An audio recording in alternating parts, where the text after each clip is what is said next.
Okay, let's begin. Hey guys and gals and Andy, how y'all doing?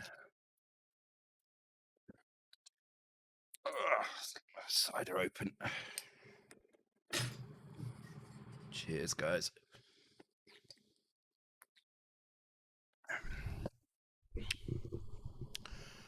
Thanks for the follow, by the way, Circuit Burn. Appreciated. All right, let's see what we've got here. Let's say hello to everybody, and then we'll crack on. It's going to be a nice, chill couple of streams, I think. I'll give you a 10k in a minute, Akmafin. Hang on. Hey, Mr. G. Hey, Amok. Quiz reset. No, the quiz. I hadn't started the overlay. I was rushing around a little bit when I started the stream, and I didn't actually reset the overlay. Hey, Prince Phase. Click Tech Kev. Yeah, that's why there was no music as well. Yeah, Miss G's got it there. No reset. Data wasn't connected. Yeah, exactly. Animatic Night Steps. Kenneth Mirror, Vostiar, 6502 Kebab. I love that name, by the way. It's good. Proud 7, HQQNS.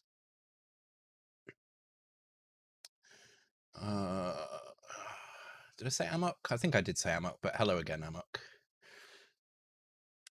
Oh, Amok, what was the name of that red wine, by the way, that you mentioned on Saturday? I'm gonna try and find that. I was probably a bit late in the week for me to try and find it, but I'll give it a go anyway. SP175, Prince Phase, Bourgogne or Bourgogne. Let's say it with a British accent. Bourgogne. Warlock. Welcome. Fit Trend. I think we've. I fall into that trap every time, and I always have somebody else on the end of the list somewhere. See, Mads 28. There you go. Vostiar, Mythical Duck, ADTBM. Welcome. Circuit Bird UK, welcome. Stoker C64, welcome. About time you checked how this Game Boy project is going. It's going pretty well, actually. I haven't actually touched it for 3 weeks because Mega 65 has been eating my time up, and then the past couple of days, Cyberpunk's been eating my time up. So it hasn't actually been touched for 3 weeks, but it's in a pretty good state. Gunstar Hero, yeah, messing with the Game Boy tonight. Although Akfin says I need my monthly dose of Z80, I'm not going to do any Z80 tonight. There may be a tiny bit, but it's going to be mostly just mapping the game out. So it's about time we started building the map together. Hey, Bad Boy or Licorice. See, you're the one person I remember who has a different name on Discord. How long till I can be a dragon? Years. It's looking really good. I saw your multiplexer stuff as well. It's looking really nice.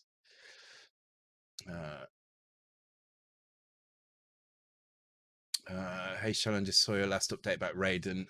Yeah, it's coming on really well actually. I've just started looking at sprites today. I've not really. I mean, I say started looking at. I've spent like 20 minutes looking into them. Exactly what Emma says. Raiden's progress looks wow. Yeah, it's gonna feel really good once I get a player in there. I'm toying with the idea of whether or not I should do 1 or 2 player. Obviously, 1 player is going to be easier to do. I can follow the Raiden PC Engine port quite easily. 2 player is a little bit not more difficult, but it adds more complexity to the game. Adds more complexity to the game and means that I have to deal with more potential sprites on a line and things like that.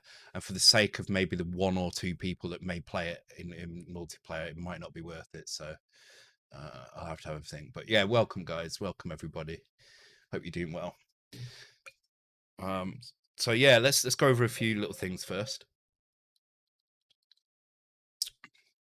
What's the size and number of colors for a Sprite on the Meg 65? So it's Sprite size can be a few different various sizes. The Sprite size I'm going with is 16 by 16. You can actually go 16 wide and as high as you want, but I'm going 16 by 16 for most sprites. It's the only exception will be the player sprite, which will be like 16 by about 24 or 25 or something like that, because they're a bit taller. And it helps to kind of have them as one sprite instead of two. There is still a chance I may split it into two 16 by 16 sprites for simplicity. Colors wise, they can have up to 16 colors in one sprite, chosen from a palette of 256. The palette chosen from 8 million colors, so 23-bit color palette. So yeah, I'm gonna look into that over the next couple of days. The next Mega 65 stream is probably going to be Saturday, so I'll explain the Saturday stream in a minute. But it's probably going to be part of the Saturday stream when I next get to it. The reason for that is because I want to get back to Checkanoid as well. There's been a couple of days off of both, couple of weeks off of both of these projects. I really want to get back into them. Thanks for the follow, ATLJJ808. Is that a reference to the drum machine, the 808? Must be. Who else would pick 808? Why else would you pick 808? It's got to be a drum machine reference. What was I saying? Oh yeah, so Checkanoid is going to be on Thursday. Oh, he was born on August the 8th. Oh, okay, that's cool. Well, I mean, it's a good day to be born because now you got the same birthday as a drum machine. So a very classic drum machine as well, one of the best in fact. But music too, so it's a common mix-up. Okay, cool. I wonder if 808 State are called that because one of their birthdays was on August the 8th. That would be interesting, wouldn't it?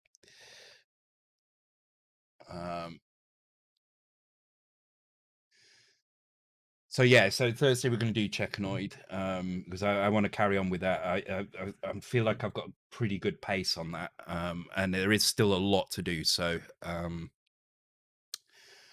we shall take a look at that on Thursday. And then Saturday we've got the big giveaway stream. What I'm going to do is I'm going to split the stream into two halves. So there's going to be the giveaway half, which I'm going to do C64 dev. Just because it's nice and relaxing. I basically just need to make a power up description screen for the intro. Should be relatively simple to do in about 2.5 hours. I should be fairly easy to do. I think there's really not a lot going on that screen. It's not like the other one. If I've got some time left over, I'll start thinking about the intro ticker at the bottom. And then after midnight, after the last giveaway, which will be at midnight, and I'll go over the giveaways in a minute, I will switch over to doing some Mega 65 stuff. So it will be showing you the progress of where I'm at, and then maybe doing a little bit of work on that as well. Thanks for the resub SP175. Appreciated. So with regards to the giveaway, so I don't know if you've seen the rules for this. They are posted in my Discord in stream data, Shannon streams in Discord. I'll post a link to it here. It's a little bit different to normal.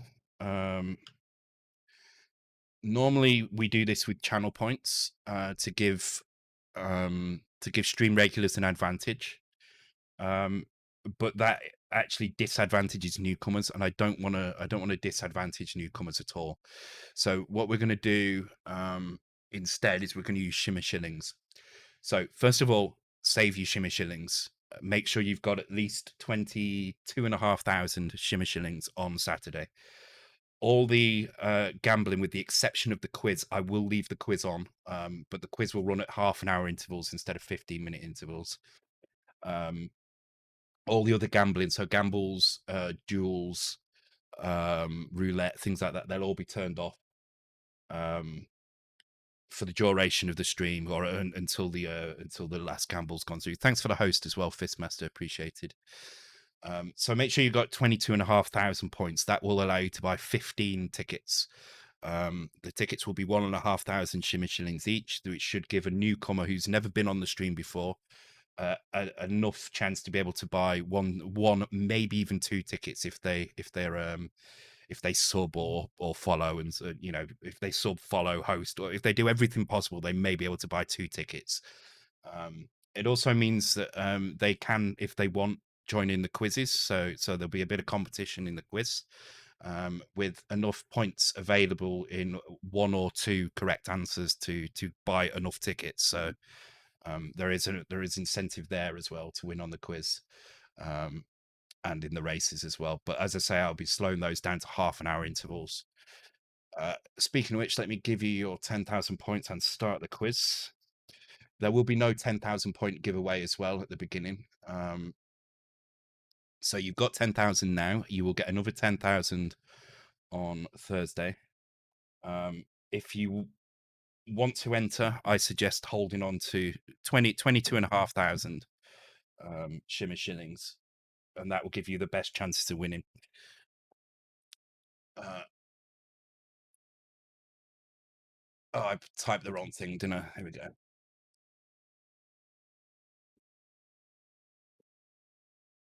Who's done that?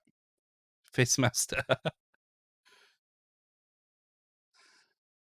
Thanks for the bits, Fistmaster. Okay. There's your 10,000 points. There's the races. Okay, one more thing before we go on. I am going to plug this quite a bit over the next few streams.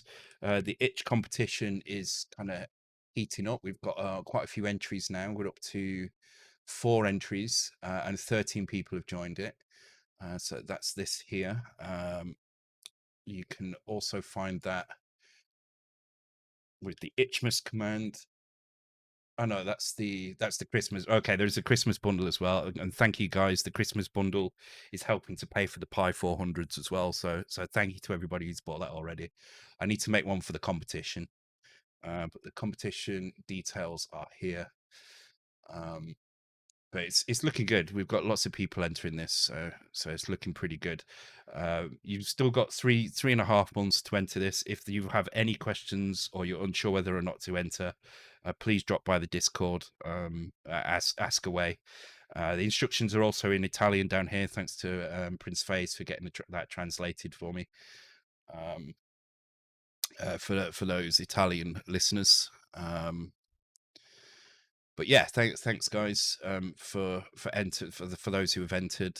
Thanks to those who have joined and intend to enter. And yeah, just keep it up. It's really good to see so many people interested in it, and it has got quite a discussion going, which is kind of nice. Okay, so tonight what we're going to do is take a look at some mapping stuff in docs. So here's the original game. Actually, some screenshots taken. Well, not screenshots, but some output from my old C64 editor for this. And so what we're going to do tonight is we're going to try and create as much of this as we can. Obviously, the screen size is very different, so some screens have to be. There is some kind of liberties need to be taken. Some screens can just be compressed. Some screens need splitting into smaller sections, multiple smaller sections instead. We'll just see as we go along how it works. The editor is probably not very stable, so I'm going to have to make sure I save quite often and maybe up the version number a little bit each time so I don't overwrite. So at the end, will there be a one file version of it? Oh, of the quiz? No, there may be a download with them all in it. But it's unlikely there will be a single file version of it. All the entries will be formatted in a way that we can get them to load from tape, because I realized that the rules that we've put in place about using lower memory means that tape buffers are going to get overwritten and all sorts of things. So we'll have to shift stuff around in memory ourselves in order to make them work. but that's fine. I can write a script to do most of that, so that's not a problem. But they will be all available on tape towards the end as well. Hey, Sarah, Commodore Blog, welcome. That's Farmhouse Cider. Hope you're doing well. This is extra tasty tonight. I really like it. Okay, so let's load up the editor and let's take a look. Let's see what we've got. Oh, it's really warm in here again. I've also bought a Santa hat for the weekend, so you get to see me in a Santa hat, which is kind of crazy. It's because of the beard. I've been putting off shaving the beard just so I can do this giveaway in a Santa hat and a Santa beard.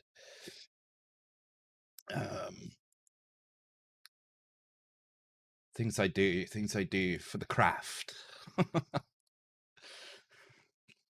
Oh dear, where is it? It's here. Here we go. Okay, so this is our current map. So you can see here, if you look at the way that the screens are kind of laid out, you can see that the screens have to be shrunk down a little bit.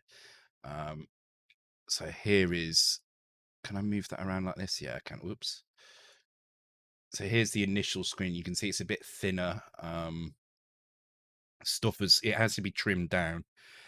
Likewise, as you move this way, things are kind of a bit smaller. There's less gaps, and yeah, so I have to do a bit of trimming to get these to fit, unfortunately. So that's what we'll do tonight. We'll go through this a little bit, and basically just chat a little bit while we do it, I guess. So, oh, I'll tell you what I also got today. Let's see if I can find it. Here we go. I got my Game Boy Flash cart stuff. So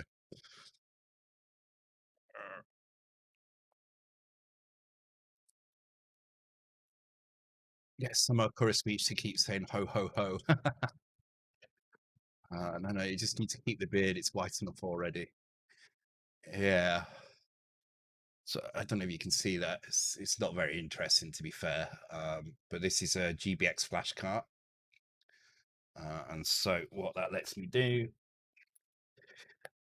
is, Shalom finally reads chat. Yeah, I do read chat a little bit. It's kind of difficult, especially when you guys are gambling on quizzes and stuff. So uh, always impressed by your productivity over teammate. Yeah, well, to be fair, I'm working on 4 projects on stream at the moment. And a few off stream. So there you go. I can now flash to Game Boy cartridges. I think this does Game Boy Advance as well. But I've got a, for testing purposes, I've got these Game Boy Color flash cart. The reason I ordered a flash cart as well is, even though you can get repro games, so you can buy like for about £25 to £30, you can buy a set of 7 reproduction Pokemon Game Boy Color games, which is kind of cool, but there's no guarantee they will work with this flash cart. So that's kind of what I'm looking to do eventually. What size games are they? So this is a 512 kilobyte flash cart, which is more than enough for what I need. I mean, at the moment, this game is. Let's take a look. Actually, how big this game is.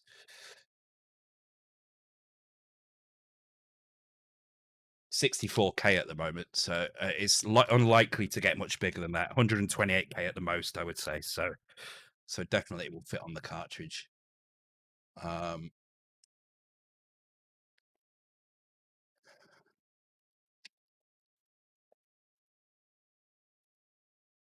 Flash, gonna save every one of us.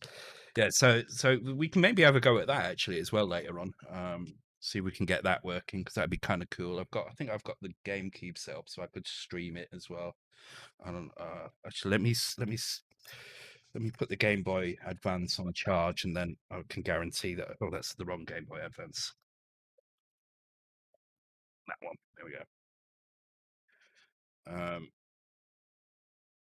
Oh, it's charged already. Okay, cool. So might do some tests later on and see if it works on that as well. Hey, Richmond, mate. Shannon, I've been stuck on this bloody Spectrum. I hate you. How are you finding it? Is it good? It's a really nice machine. I must admit, I had a lot of fun building it, and it just looks really nice as well. So it's a gorgeous color. I'm a bit gutted I couldn't get the bare metal version of whatever it was called, the emulator Fuse running on it. But it was kind of nice anyway. Oh, you've been doing things in Z80 and you hate every moment of it. Oh, I do apologize for that. That's yeah, I don't wish that on anybody. I wouldn't wish that on my worst enemy. So I do apologize for that. All right, let's start. Let's do this kind of methodically as you would play the game. So you start here. So these two. So if you look at, let me zoom in on this a little bit. Oh, there we go. So you can tell some of this is in Commodore graphics, and then there's these other things which definitely aren't. The things that aren't are basically the sprites from the original game. There are entities. This screen has no sprites which are standard. These are unique to this screen. This one here is all these ones are dialogues. So if you see the green arrow here, it's a dialogue. And this is the spaceship that lands. So there's a spaceship that lands here. Oh, it's good. It's repeating on me that side. Oh. Okay, dead by now.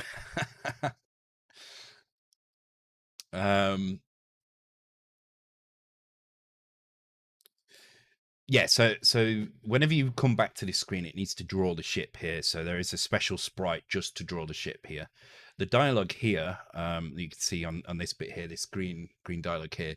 This is if you enter the screen and you're in the old timeline. So if you're in this timeline and you enter this screen, then this sprite won't be here because if you've gone back in time, you haven't landed on the planet yet. So this isn't here. In which case, you can trigger this dialogue. So it only triggers on this mode, and it just says, "I'm sure I parked my ship here somewhere" or something like that, just to make you think about, I'm in the right place, but do I need to do something extra? So that's what that dialogue is there. But other than that, there's nothing else on this screen. So we'll just move on to this one. So I'm going to say that this one here should probably be split into two pieces. And the reason I say that is because originally, the reason why this was compressed like this, the reason you see this weird kind of thin area here is because I just ran out of memory. I only had 16 kilobytes to put all this in, and I ran out of memory. Originally, I had it kind of coming around here and stuff. So this ended up being compressed into one screen. And I think I'm gonna extend this into two screens on the Game Boy. So it's gonna kind of have a divide kind of here through the middle of this platform. So let's see if we can create that. Okay, I don't need the screen above it here, so I just need this one here. So let's give that a go. So as I say, I'm going to have to save quite often in this because I'm not sure how stable my editor is, but we'll give it a go. Okay, so the way to do these is to build the initial shape with this one here. So you build the initial shape, say like that, and then you grab these colorful ones and just dot them around just to break it up a little bit. It stops it looking so repetitive, and should help a little bit to kind of to add more detail to the levels. So we'll start by just doing it in the plain version, and then once we've got the basic shape in place, we can move on to building it up. So if we're doing this over two, let's move it across here so we can look at it as two screens. So the basic pattern is we've got something all the way over here and then a platform down here, with this kind of being up like that. So Doc needs, I think he needs 2 to be able to walk without banging his head on things. Certainly that's what we've got everywhere else. We've got 2 for gaps. Thank you for the follow. Let me just check who that was because I've moved everything over and I don't see it now. It was, oh, it was Andy Magic Knight with a host. Thanks, Andy. You'd think I'd recognize my own sound effects by now. That was the follow. Thanks, Sarah Commodore Blog, for the follow. I'm just going to call you Sarah because that's kind of long. But thank you very much. Cheers. Although it helps me because I know who you are now from Twitter, so I'm glad you've got the long name. If you just came in and you were called Sarah, I wouldn't have a clue who you were. But now I do. Now I do know. Now I do know who you are. So it's all good. Okay, so we're going to have to take some kind of liberty here, which is we're going to have to split this up in a little bit. So it's not going to be as easy to. Oh, actually, can I jump up there? Maybe I can't jump. I can't. We'll have to take a look at this as well. We'll. In fact, we can probably go and do that now. Actually, so let's get the basic shape in place, and then we'll go and take a look at how this runs in terms of being able to jump onto the various platforms. Okay, that kind of looks roughly the right shape. And let me just put something down here so we don't fall into oblivion. Okay, there we go. Right, so let me save that now. Let me export that. Remember how to do this. I think I just do it like that, don't I? And it outputs to the right folder. Okay, so now we need to pick the correct starting screen, which I have no idea what that will be. So, ooh, that's a good point. Actually, I have no idea where we're going to start now. So, should be fun. See, starting screen 12. I mean, that means nothing to me. Maybe we need a way of this numbering the things.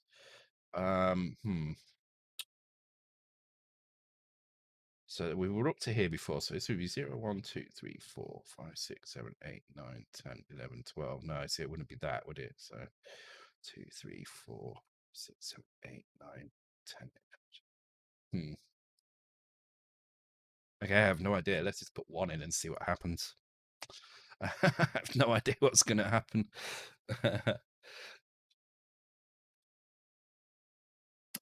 Okay. Should be interesting. Oh, have I got music? I bet I've got music on here, haven't I? I have. All right. Ah.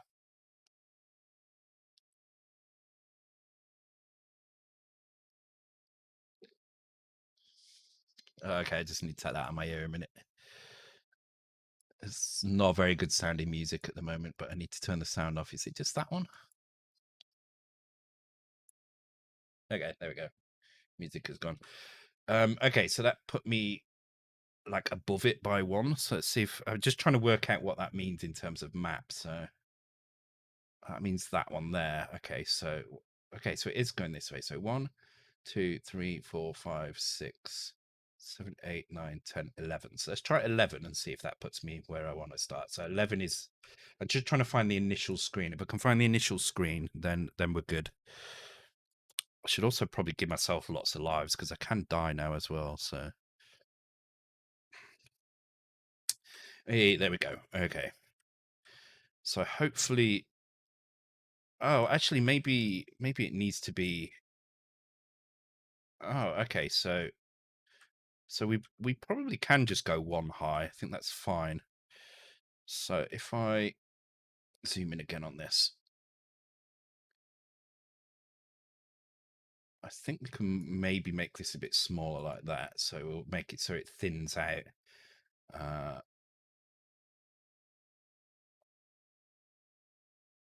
Like that, maybe.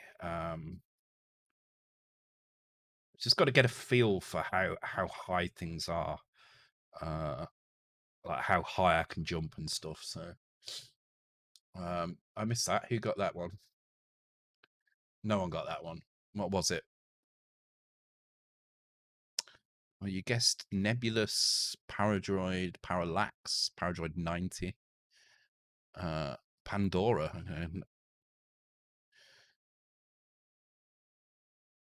Hmm. Yeah, I'm not sure what. See, I don't put games in unless I know of them myself. So I probably know it from the screenshot.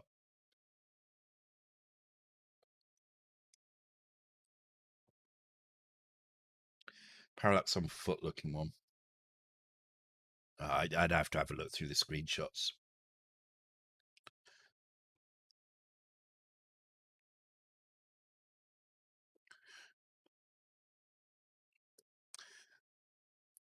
Oh yeah, so I should probably put some extra information about the quiz commands because they're not listed in Stream Elements. So this is a custom overlay that I wrote myself with the quiz in it. There's basically two commands in it that you need. One is exclamation mark quiz for when you see the screenshot come up. If you type exclamation mark quiz space and then whatever your guess is for the game. If you guess first, you gain shimmer shilling points, which you can use for gambling and various things. And actually, this weekend the Pi 400 giveaway as well. Let's export that a second. Let me just do this quickly. And then the other one is the races. So there is a four kind of well, you probably saw the race. Oh no, you haven't seen the race yet. It's coming up next. There's a race that appears, and you can gamble shimmer shillings on who's going to win that race. The instructions for that are actually on the. In fact, I think it's on both of them. Okay, that's fine. That seems to work in both cases. So that's good.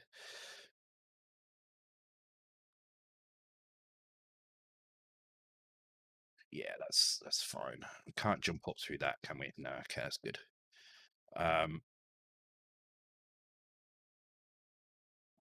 Okay, good. That works.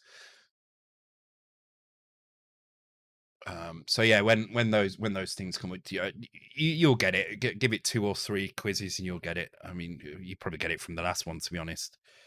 Just type quiz and you guess and you're good. Racing is a little bit trickier to understand, but you'll get that in a couple of goes. Okay, let's carry on. Let's carry on doing this.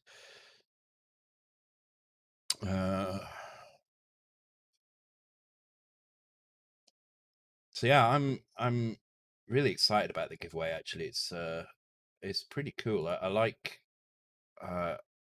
like giving stuff away. It always feels nice. And um, it's been a good month with the Christmas bundle. And I've always said, anything I earn from these streams, I put back into them.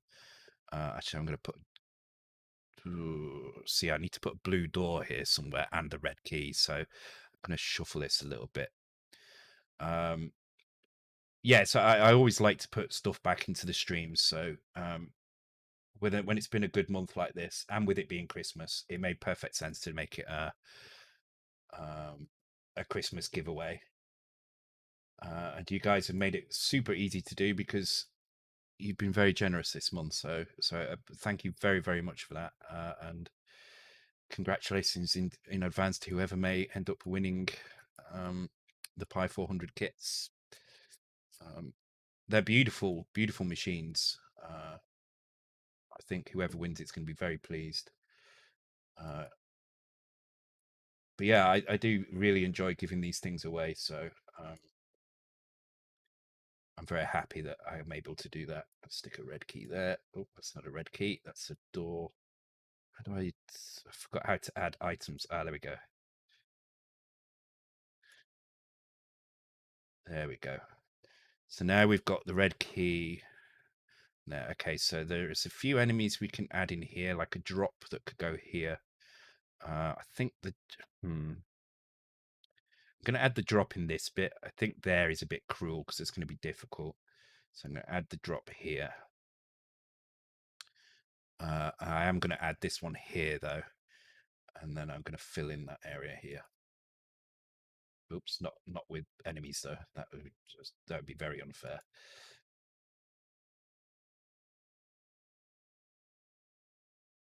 There we go. It's kind of taking shape now, but you can see what I mean about having to kind of build this up a little bit. I have to kind of make things a bit of a different shape to get them to work properly, but it's all good. It's all good.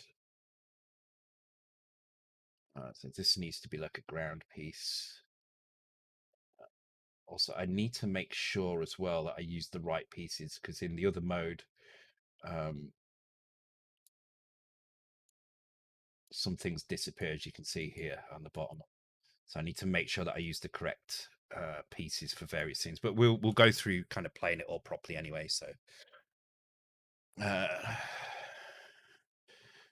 promise to be very happy and pleased. Sid seems quiet. Is it a bit quiet? Yeah, let me knock it up slightly. There you go. I'm talking a little bit more than normal, so it could be what it is. Oh, okay. I've just pumped it up a little bit now anyway. You decided not to do the 26-minute. That is long, isn't it, that? Legend of Cage music. Okay.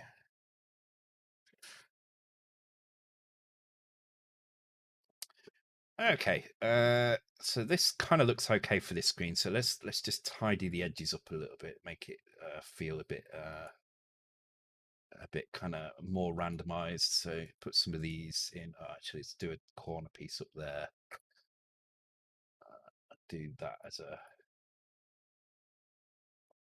No, that bit doesn't work there, does it? Okay, let's do that piece there.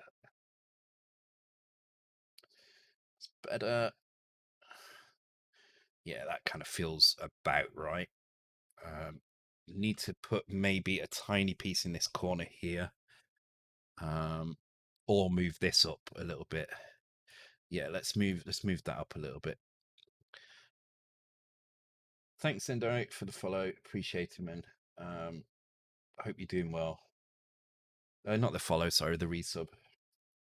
Sorry, see, I'm deep in concentration. Not thinking straight. There we go. That's the one I want. Oh, I'll put that there instead and move that there. There we go.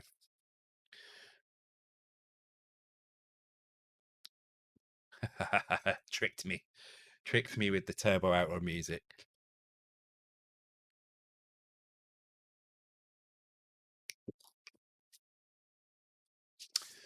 I don't think it lets you pick it again for an hour. Yeah, I had to put a limit on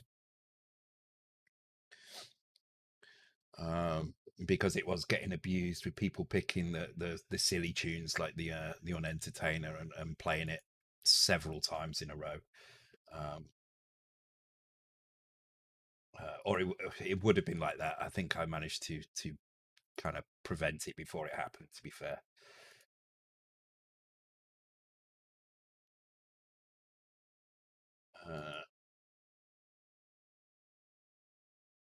So again, just kind of randomizing these a little bit, making it look less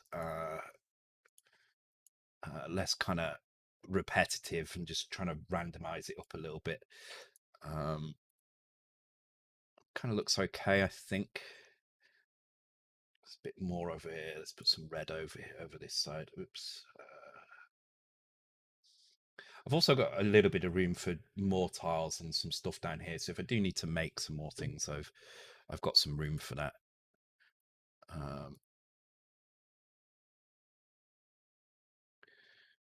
But this is a relatively slow process. But I thought with it being the last couple of streams of the year, I thought I'd slow down a little bit. This isn't going to be ready before Christmas, so. If only Shella knew. If only I knew what? What are you on about? Wait up. What am I? There's a limit to stop 1 hour of Isengard. I like Isengard, yeah. I do like that song. I don't know why. I just like it. Let me just catch up a little bit with the chat. Oh, what's that about? I shall install Sinclair systems to it so I can operate. So,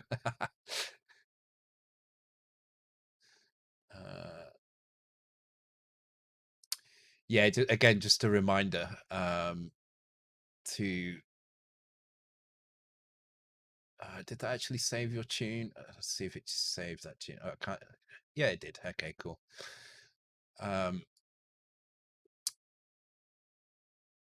It's Ocean Loader 5. No, Jonathan Dunn is Ocean Loader 5. Yeah, Turbo Outrun is quite a quiet tune.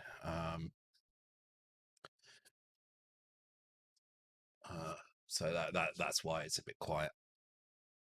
Plus, whenever I speak, it lowers the volume down a little bit because I'm more important than the music. Joking, of course, but not really. Okay, I think that screen's kind of done. Let's give it a quick just look in game just to make sure it looks okay. I say this is a slow process. So just a quick word while I was talking about Christmas streams as well. It is going to be a bit quieter over Christmas. I think I need to take a week off just to kind of recuperate a little bit. My sleeping patterns have gone all up the wall again, so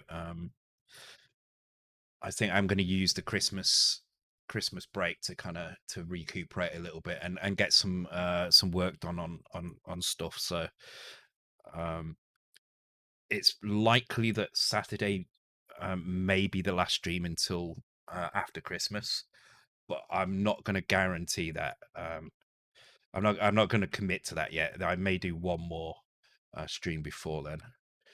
Okay, so I already have the red key, but I think that kind of looks okay. Uh, let me award myself more lives and keys and stuff. Let me set that up. So I'm going to give myself 36 lives, and I'm going to give myself all the keys just to begin with, just so I can get through that door. Okay, so oh shit. Yeah, that feels okay. That's good. And it looks interesting. There's not too much repetition on the screen. It looks okay. Cool.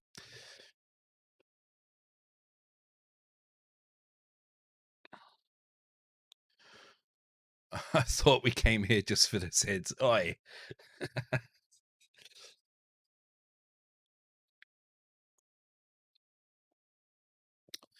So yeah, save your shimmer shillings for the weekend. There's also probably going to be a bonus to any subscribers as well. Unfortunately, I can't add a bonus to patron subscribers. I just there isn't a way for me to do it through the stream elements system.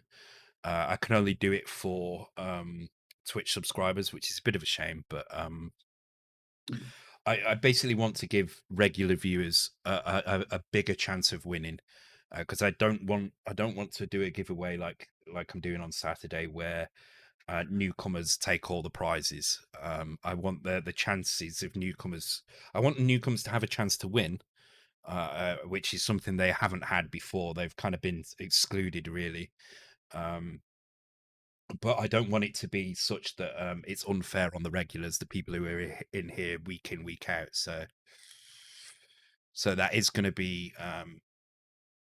sort of pie draws. You draw them all at the same time. No, so there's going to be 3 draws. There's going to be they're going to start at 10:30, and then they're going to be 45 minutes apart. So there'll be one at 10:30, one at 11:15, and one at 12 o'clock.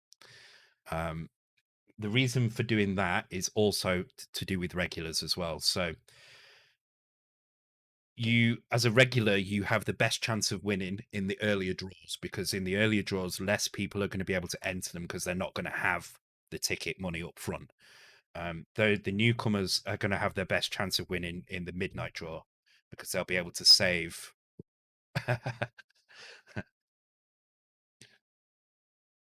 Thanks for the resub, Fitzmaster. appreciated. As I say, it all goes back into the stream. So um, it pays. Sorry, I was looking at the game. I was trying to guess what it was.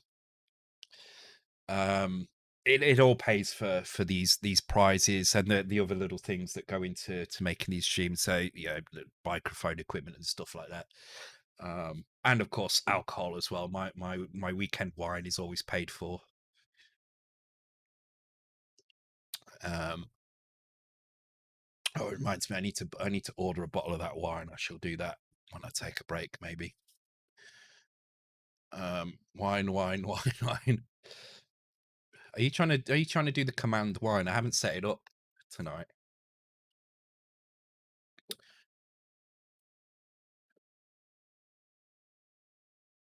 Yeah, so this is the race. It kind of tells you there how to do the race. Tonight's wine is not that. Tonight's wine is actually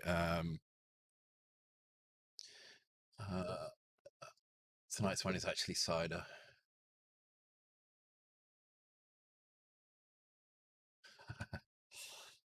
Actually, I do have a little bit. In fact, I might finish the wine. So that wine is right. I'm going to go and grab that shortly. When I take a break, I'm going to go and grab my last drop of wine because I've still got a little bit of that bottle from the weekend. So I'll finish that.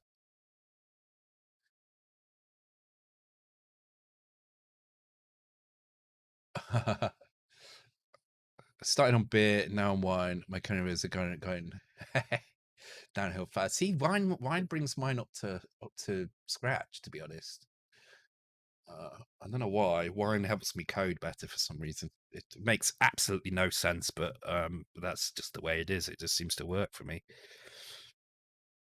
Okay, let's take a look. So that screen seems to be fine. So let's just do the other side of it. Now I'm going to add an extra enemy in here because, oops, because there isn't any enemies on this screen. Or there aren't any enemies on this screen, should I say. So I'm going to add some in just to make this a bit more interesting because it's split into two now. It needs to be made a bit more interesting. So first of all, let's make the platforms. So let's make the roof a bit more interesting.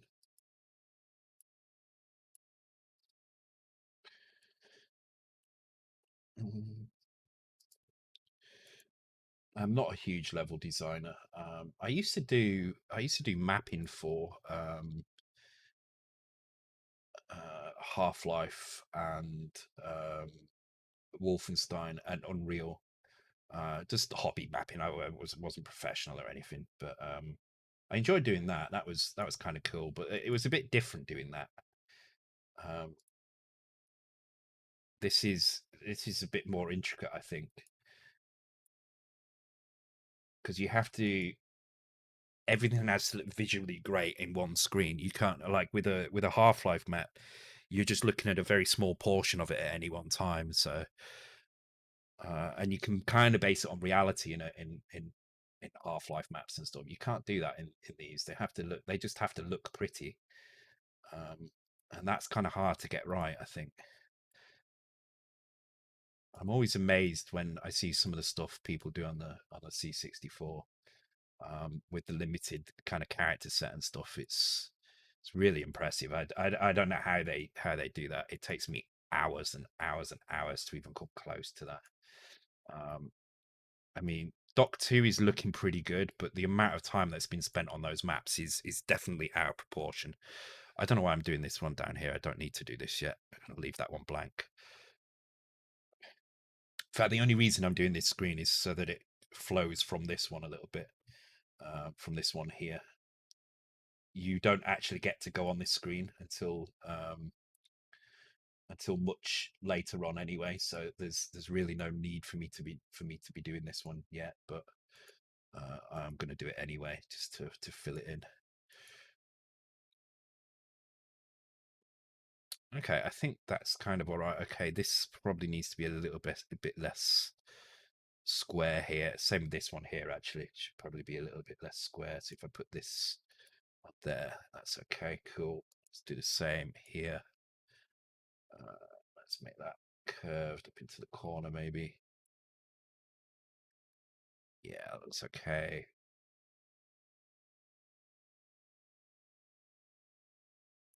I don't want to put that on every corner, so maybe put that on that one. Put that on this one here. Okay, that'll do for that screen, I think. Oh, let's put some enemies on here. What would be an interesting enemy on this one? Well, we can test it out, can't we? So let's put some things on. So I'm gonna put another drop here. Oops. Here like that. But then I'm gonna maybe put one of these here. I think that's probably enough. I don't want to put too much on this screen. All right, let's give that a quick try.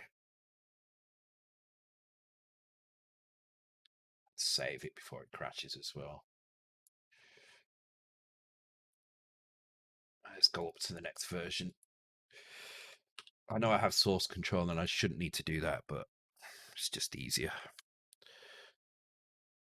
Catch up with the chat a little bit. And then I think I will take a quick break once I confirm this, just for a few minutes, just to go to the toilet, grab a bottle of wine. I really shouldn't be drinking. I do have work tomorrow, but it's fine. I mean, I'm working from home. It's not like I can't hide a hangover. Okay, so that. Oh, actually, it might work because you can jump over it here. See where it reverses. Okay, yeah, okay. That could work. So you would wait here. Let's go off the screen and come back. So you'd wait here. No, okay, you can't wait there.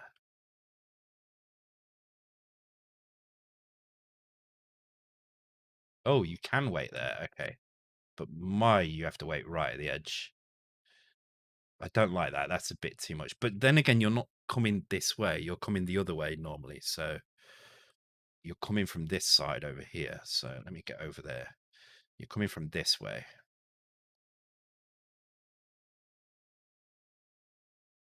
Oh, can't get up there now. Damn it. All right.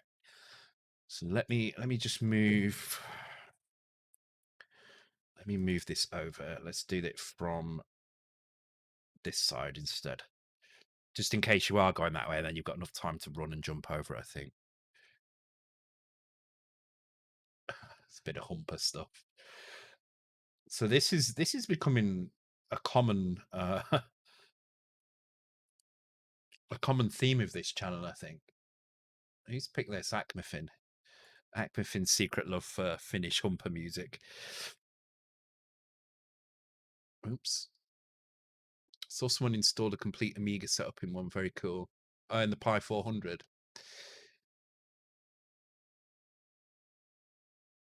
Yeah, definitely. I mean, it's a good machine for it. I'm gonna put my Amiga setup in. Oh, where is it? I do have a different machine for that. I don't know where I put it there. I thought it was down here, but it's not. I'm waiting on a TIC80 version that will run on the Pi 400, and that's what I'm going to use the Pi 400 for. But yeah, Amiga or Atari would be a really good fit for it. And the starter kits that I'm giving away as well come with a mouse as well. They come with a mouse. They come with power leads, power adapter, cables, HDMI cable, SD card, and a little kind of starter guide book as well. So everything you really need, once you open that box, everything you need to get up and running is in that box. So unlike when you just buy a Pi 400, normally you just get the Pi 400, you don't get anything else with it. So you have to buy the HDMI lead, you have to buy the power adapter for it, and an SD card and a mouse. But the starter kits come with everything. So, oops, leave that there. There we go. Right, let's give this a try.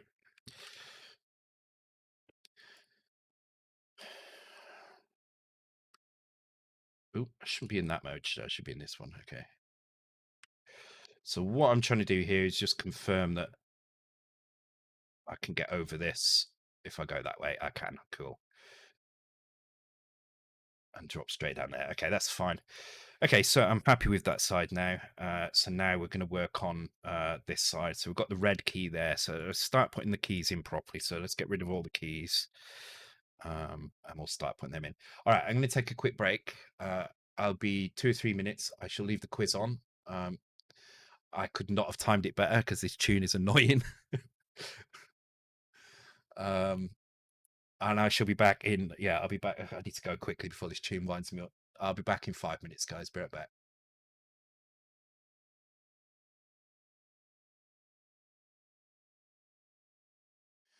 Okay, I'm back, and I come bearing wine.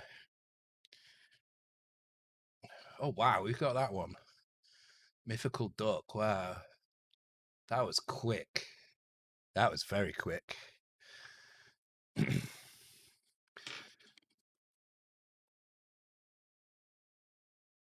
Did I miss Isengard? Oh damn, I like Isengard. It's fine. I can force it to come on again, but I will wait till a few more tunes because there's quite a lot in the list. So, damn it! Oh, I'm gonna drown my sorrows in the wine there.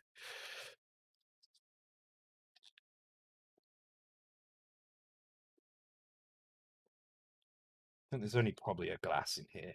Oh no, maybe 2 glasses. That's good. 2 glasses. Okay, I'm pretty sure I just took a cork out. Where the hell has that gone?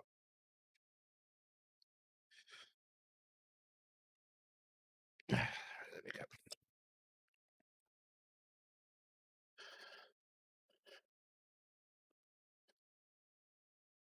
Oh, oh. Wait, Mythical Duck got that. I'm pretty sure Mythical Duck got that.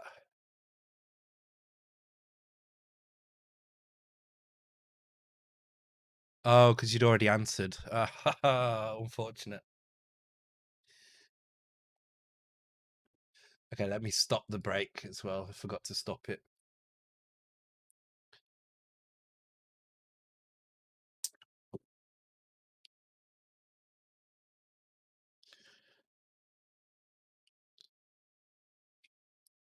This is Ocean Loader 5.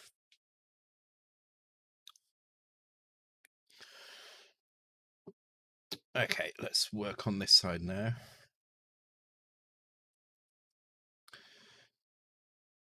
So I'm going to extend this a little bit. Actually, no, I can just do it here.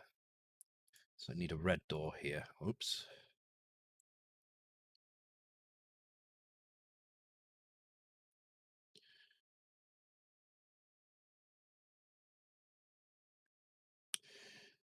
So there's also, in fact, what I'm going to do is create another tile here.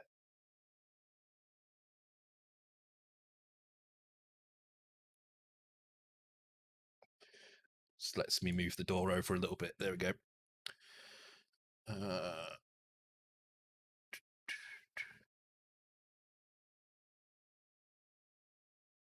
Take care, Mythical Duck.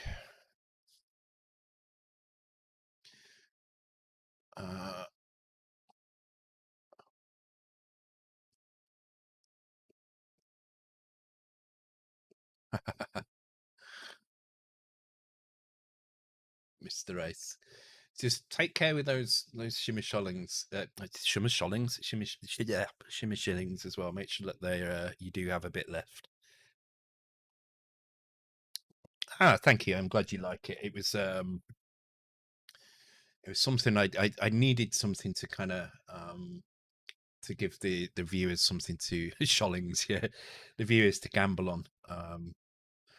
And so that's what I came up with as a way. It reminded me of the old do you remember in the like you used to go to the arcade at Blackpool and Brighton and places like that, and they'd have in between all the other machines, like the 2p shuffle shelf machines and stuff, they'd have the little horse racing one where you could bet on the horses. So that's what I kind of based it on, that, but with Commodore characters. So, oh god, this wine is good. it's even better after being opened for a couple of days. Okay, let's work through this now. So we've got the first key in place. So you go and grab the red key from there. Then you come over here, open this red door. There's no enemies on this screen. There is an enemy on this screen, which I haven't put in. So I need to put some enemies in here. So I'm going to put an enemy there. It needs to preferably not be around there. So I'm going to do it there like that, I think.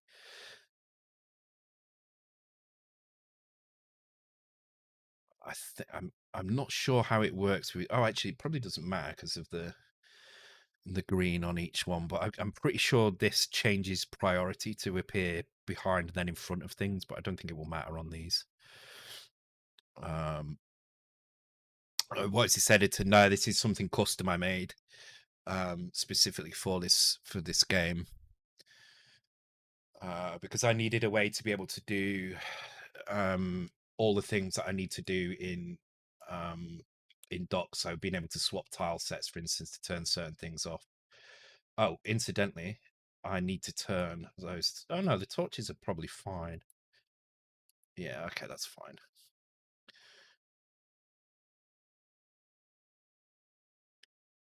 Oh wow, tune 26 out of 35. Someone had to dig through. Who dug through for that? Meadoff. Meadoff's a good tune picker, actually. You had to do some digging for that one, though. Yeah, so the main reason for writing my own one was because I need some special abilities. So the for those who haven't played the game, the original game on the C64, the world switches between two timelines, and things change in the timeline. So you can see here's the modern timeline, and here's the old Petsky timeline, and you can see this bridge disappears. And trying to do that easily in Charpad or similar is really difficult. But in this, I've got a little swap tile set button, so I can see what it looks like in the two different worlds. So on the C64, the new timeline is done in multicolor mode with all the kind of colors and graphics I could fit into multicolor mode. But the old timeline is done purely in Petsky, so everything in here is Petsky. On the Game Boy, that's a bit different. Petsky doesn't make any sense on the Game Boy, so instead, what we've gone for is new timeline is full color, and old timeline is original Game Boy kind of monochrome, and certain things change. So got rid of the animations in this mode. What else has changed? Oh, and the guy changes into this stick figure, which is the same as in the original game. The controls are horrible in this mode, but that's deliberate because old games did have terrible controls. Oh, that I don't like that. You see how that stays in the same place? That looks like a bug, so I might change that. Change that to two things here, but so yeah, that's why I need that that editor to look the way it does. Okay, so actually, so far the screens are the same. The only one thing we don't have is a special item pickup here, so I need to add that in at some point. So there's a few things I need to add to this editor. One is I need the special sprites. So on this screen, the special sprite is the device which changes timelines. You can't actually change timelines until you grab that. And when you grab that, it immediately changes timelines and drops you down here. Obviously, the ship is a special sprite here as well. And dialogues as well. We need a way to add a dialogue and add some text. And there might be a little text field down here as well. So we can actually add the dialogues in. Which I did by hand in the original game. I put the little dialogue marker in, but other than that, I had to put like I had to like type all the words into the code and get them to trigger in manually, which was a bit of a nightmare. So.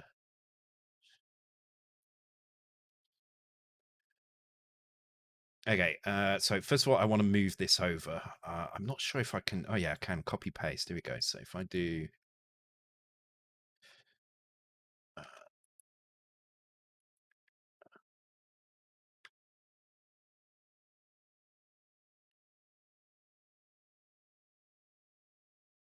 It doesn't quite look right with those. Maybe maybe if I do it up right here like that, and then get rid of that one.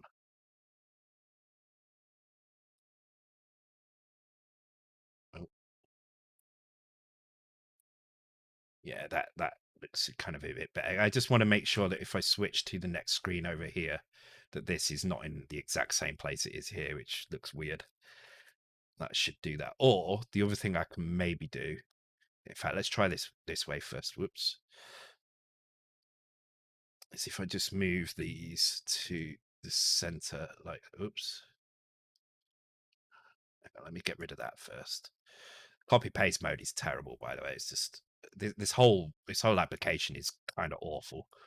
But it was written fairly quickly as a way to just to build these maps. So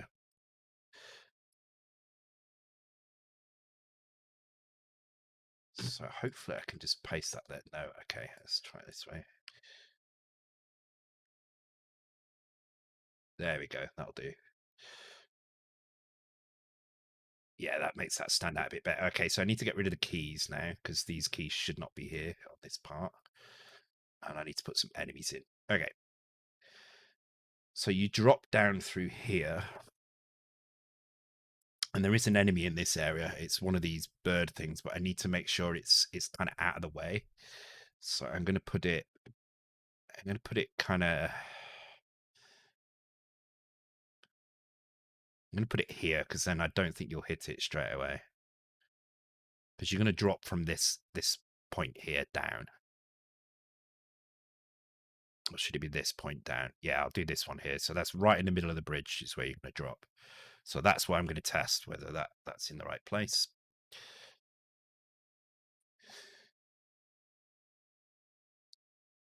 Yeah, I give out 10,000 at the beginning of each stream. Although I won't be doing that on Saturday. So on because obviously with the giveaway being tied to Shimmer Shillings, if I gave out 10,000 at the beginning of the stream, all the newcomers would immediately have at least enough money for half of the tickets, and I want to reward.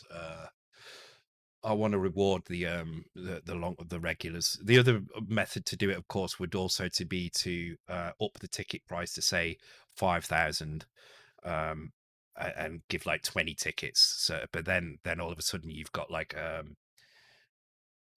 100,000 Shimmer Shillings to buy all the tickets, which is going to rule out people for some of the other stuff. Sorry, it's going to rule out people who gamble heavily, like Steps. So.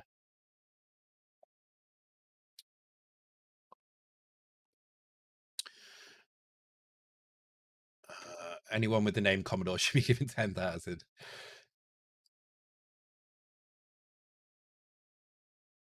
No, don't do that. Don't listen to Steps. Steps has a gambling problem. Steps has a gambling problem.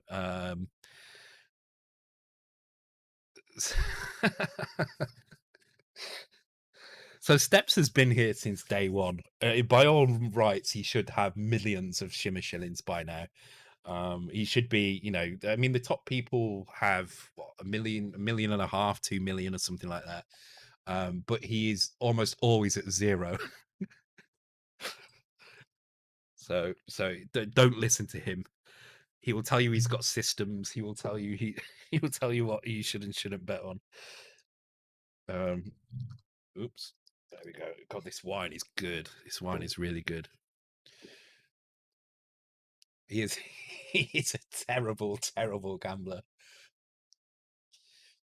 No, you don't need to have been following me for a month. You need to have been your Twitch account needs to be a month old. Basically, what I'm trying to avoid is it will kind of be at my discretion.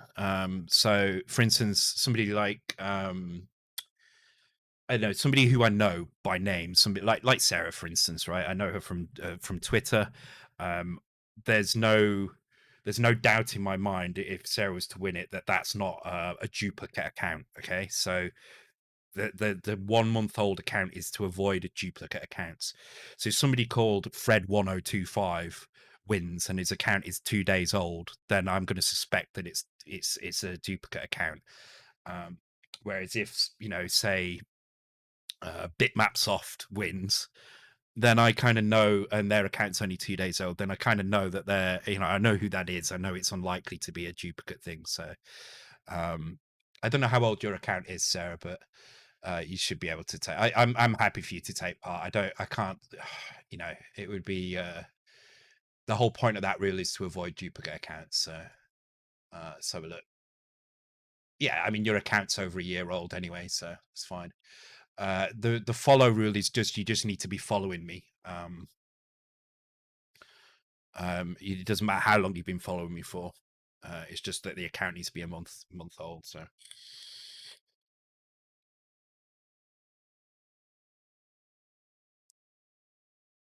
okay, so then you come onto this screen, which should have.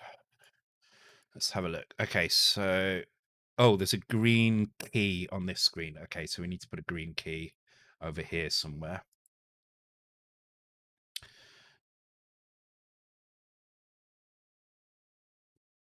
And then this screen has enemies on it. Just has the one, actually. It has the little springy guy. That's it on that screen. And then you hit the ladder and go down. And then this screen has, at the moment, it's got 2 keys on, so let's get rid of those because there are no 2 keys on here. I had to move the charge point. Why did I move the charge point? Or did I just do that because it was convenient at the time?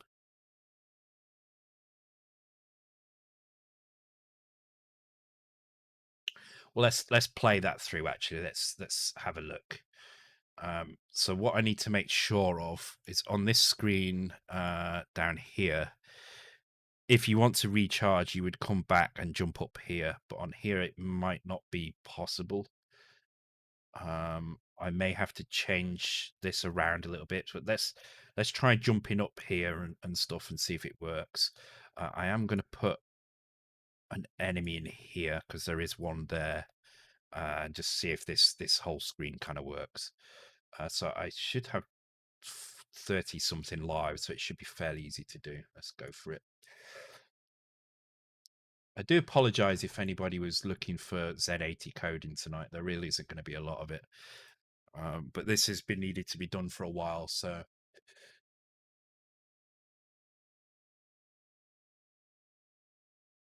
steps gambled and won straight away. It doesn't always happen, trust me. It doesn't always happen.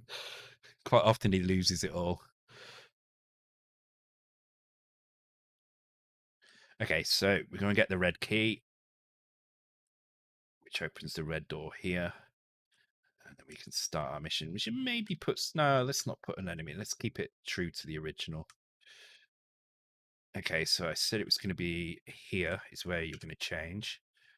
Oh, okay, so it makes you fall over a little bit here. These look weird, actually. Do they exist in this one? One exists down here, so I'm going to get rid of the top one because it doesn't look quite right. I think I need to change the way he falls in this mode, because at the moment he doesn't fall straight down like he should. He kind of falls at an angle, and that's going to be a little bit odd. So there is a bit of code I need to do there. We'll go through this at some point. Hey Sean, how's it going? Did you hear about the story about the cheese? Oh, let's save the world. It was legendary. That's how I met your mother's joke. So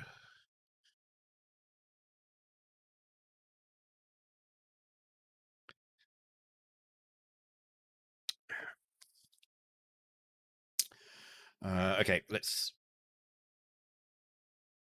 So now I'd be in this mode. So this is what I need to check now. Is can I get up here properly? Yes. Okay. Cool. See, then you would charge up here, and then come around here. But let's see. So first of all, let's go off the screen. So I restart here. First of all, I shouldn't be able to jump this gap without changing modes, which I can't. Okay, so that's spot on. But if I change into this mode, I should be able to clear it, which I can.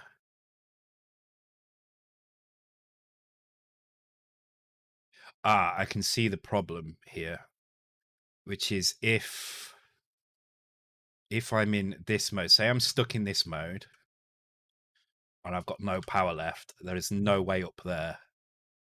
So that's why this has to be here. Because otherwise what can happen is you can end up stuck in this mode, which means you can't now get over this gap. Oops. So you can't get over here in this mode. It's too far. Oh, that's another thing. It needs to remember which mode you're in when it respawns you, because it respawned me in the wrong mode then. So yeah, say I'm stuck in this mode, I wouldn't be able to get back up there, which means I wouldn't be able to get power in order to change and go over this bridge. So yeah, that's fine. This is the thing you have to think about quite a lot when you're designing levels for this game. Is that it's very easy to design a level that gets you soft locked, so you have to be very careful.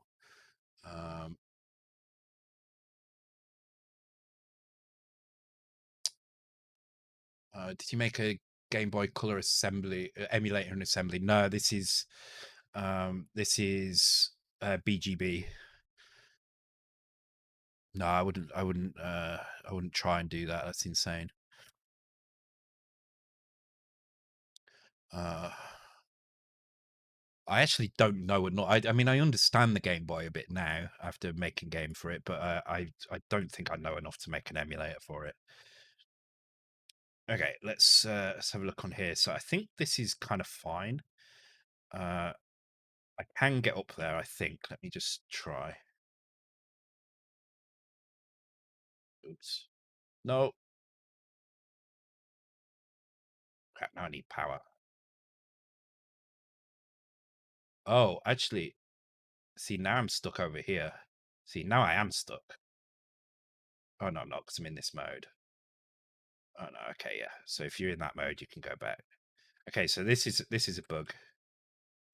There's a few little bugs I need to walk out, but okay, I think this screen is fine. Could do with, let's take a look. So it could do with one of these somewhere. Check PM in Discord. Oh, okay.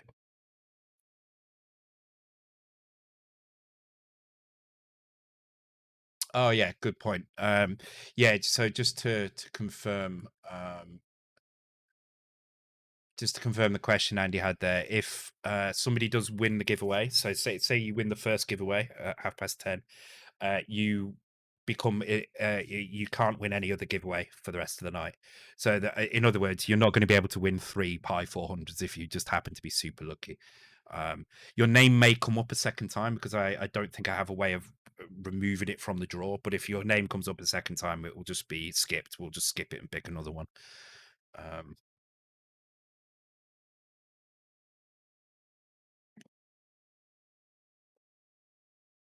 Commodore Blog misses the C65 unboxing stream and shows up for the GBA stuff. Are you ready? Find motivation to do these games. Don't feel like you are wasting your time doing something that probably won't be useful. It's I don't know. I find it to be almost therapeutic in a way. I really enjoyed doing assembly language, especially since I moved away from doing programming as my day-to-day job. I do security now instead. I find it even more so. I'm enjoying it more than I've ever enjoyed it, which is really nice. And I just don't enjoy writing high level stuff. I prefer this kind of low level approach of things. And you don't get much lower level than writing assembly on ancient machines. So it's a lot of fun. As for how do I like manage to do so many, I guess I'm doing it so often on stream. It's quite easy to keep a couple of projects on the go at all times. It's not always practical, but you know, to like, so I'm working on about 4 projects on stream at the same time, but what it means is occasionally, if I have a day off, it can be 2-3 weeks before I go back to a program, and in the meantime, I've worked on 3 other things. So sometimes it's hard to hit the stream running with the code, and I sometimes end up kind of having to relearn what I've done a few times, but it's all good. All right, let's add another enemy in here. So these enemies fly around, and what they do is they don't touch the ground. They kind of bounce off the ground. So as long as you're on a flat surface, you should be able to walk underneath them. Now, it's not always the case at edges, because they might fly down to here, for instance, because the ground is here. So you may get clipped if you're on the edges, but if you're in the middle of a flat area, like if I stood on that box, for instance, it's unlikely it would come. Oh, actually, no, it might still hit me there. But yeah, these are a little bit more unpredictable. But if you once you learn the pattern that they follow, you can usually get around it. Okay, so that brings us to this screen here. Oops. Let's move over. This is a very random Last Ninja track, by the way. Okay, so there's a couple of enemies here. So there's one here, and I'm going to put one here. I think that kind of matches that. Now, what I'm going to do on this bit, so this was all on one screen here, I think, anyway. Oh, no, maybe it wasn't. Maybe this was one screen. Could probably do with lining the... Oh, yeah, it is one. Yeah, so this was...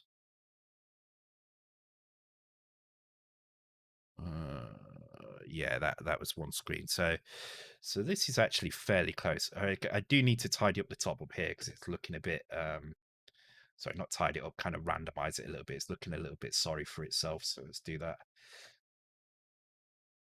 Oops, placing enemies.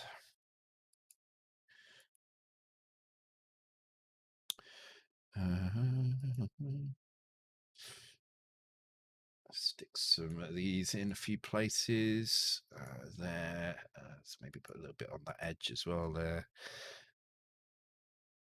And let's put some random kind of height stuff in here as well. That's not going to work there, is it? Let's get rid of that one. Not that one. Not that one either. Just trying to find the right things that'll fit here. Not that either. Actually, it's probably not going to work with any of those. Maybe it just needs a bit of foliage on it. Yeah, that's better. All right.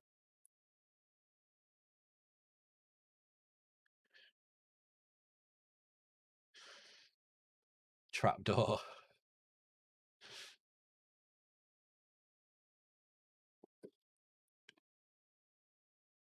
This wine is really good. I will get another bottle of this wine. So this is the wine I drank on Saturday. I had another glass of it. Well, 2 glasses left of it. Montage Saint Emilion, which is a Bordeaux. It's very, very nice. It's 2018. It's just very, very tasty. One of the nicest French wines I've had in a while. Yeah, there you go. Thank you, Proud 7. Okay, so I think that's fine for that screen. There's no... I mean, I can take some liberties with this. It's not like it has to be exactly the same, but the door colors definitely have to be the same because there's a very specific pattern of door entries as we go through the levels. So these have to kind of be the right colors in the right places, otherwise it won't work. But you can see I've taken some liberties with the pattern as it joins up here. I have tried to keep like red bricks where red bricks go, and such, but I have taken some kind of liberties with the patterns to try and give it a kind of Game Boy feel as well, because the detail is a bit higher, as you can see here. For instance, the bricks look different because the detail is much higher on the Game Boy than it is on the C64. You can see in the bricks as well, so the bricks look a bit more detailed. For instance, we've got a brick with a crack in it here, which we didn't have on the Game Boy one. There just wasn't room or the kind of resolution to do that. Um, so I'm drinking my cider as well. I'm really bad at mixing stuff as well. I mean, by all rights, I should be dead on most nights the way I do this.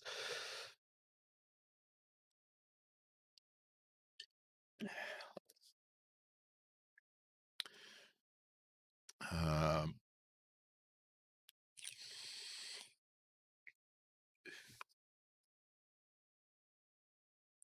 what was that? The EastEnders music in the middle. EastEnders breakdown. The EastEnders drop. Okay, I'm trying desperately to remember what a screen looks, what individual screens boundaries are here. It's not that easy. So I remember this one. So this is like this. Okay, so the screen boundary is like here, maybe here. Yeah, here I think to like here. No.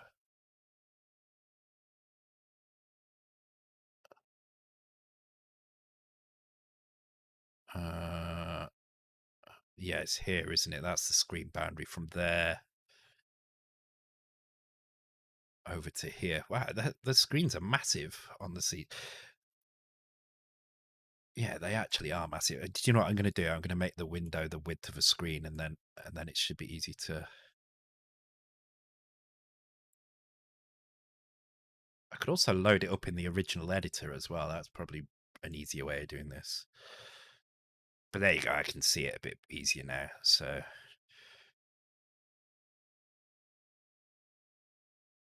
yeah, okay. So that's the next screen down. So I think here, I think here I should be able to take a little bit of a liberty and split this into a slightly bigger area because this is looking very cramped down here. There's too much going on here and not enough room, so I'm gonna space this out a little bit. So what I'm gonna do is I'm gonna make this the same all the way along and make this cover 2 screens instead. As long as the areas join up correctly vertically, it doesn't really matter too much. So okay, so let's go ahead and put that in. Let's get rid of these down here. So, so the same applies to these red bricks as well. I fill it in with one color, and then I just dot some randomness into there. Maybe a broken brick here and there. Bricks that move in slightly different directions, and you see it breaks it up a little bit, stops it looking so repetitive. Um,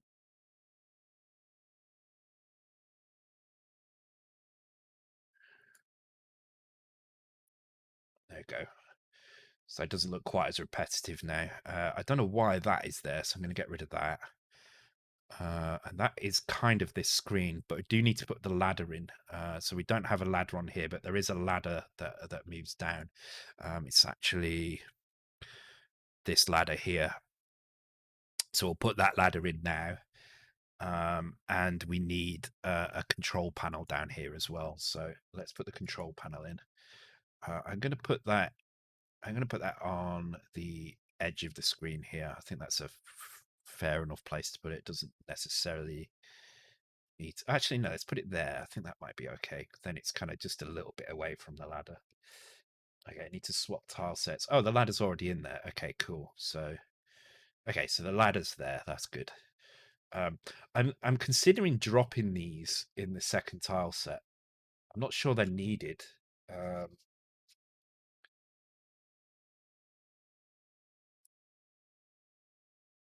Although I don't know how that's going to work in terms of the. I'll come back to that, but I may get rid of the lamps in the second version.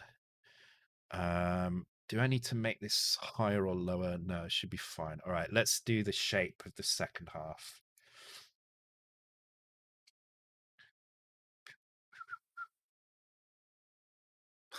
I'm loving the Christmas tunes at the moment. I got really into them on Saturday, and I feel the same way with them now. I'm really excited for Saturday, guys. Really, really excited. It's the biggest giveaway I've done yet. I think they're probably it is. It's probably the most expensive one I've done. The one probably more expensive that comes in second was probably the C64 giveaway. The C64, the Amok one, with the key raw in it and all that lot. That ended up being kind of probably the second most expensive one I've done. So, but the Pi 400 one pales. Everything pales in comparison to the Pi 400 one. And hopefully, as I say, in the new year, in January, February, it's probably going to be February, I think, because I do need to work out how it's going to work. I will be doing the Mega 65 dev board giveaway. So it's not a Mega 65 dev kit. It's a board that has the same FPGA as the Mega 65, which means you can flash the Mega 65 core to it. I thought it was the postage on Warlock's books. Yeah, postage to Australia. Actually, no, but Warlock's postage didn't end up being that bad in the end. It was nowhere near as bad as I thought it was going to be, which surprised me actually. But again, it was covered by thrift. It wasn't me that paid it. It was part of the kind of prize fund, if you like. So the book values that that Warlock picked included the prices of the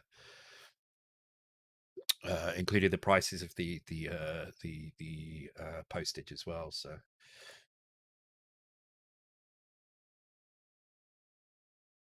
okay, this kind of feels about right in terms of shape. We're gonna have to start advancing the character through the levels a little bit, because I don't want to start up at the top every time. So let's just have a look. So we were on screen 11, weren't we? Which was this one, I think. So this was so 0, 1, 2, 3, 4, 5, 6, 7, 8, 9, 10, 11. Yeah, 12, 13, 14. So there's 7 up. So 21, 22, 23. So let's start on screen 23 now.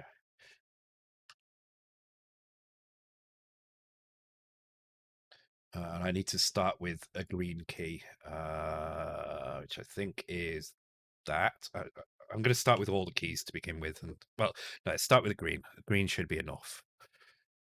That's all you would have at this point is the green key. So, oh, god damn it. All right. Let's give this project a save. Oh, did I actually save? I think I might have pressed no then.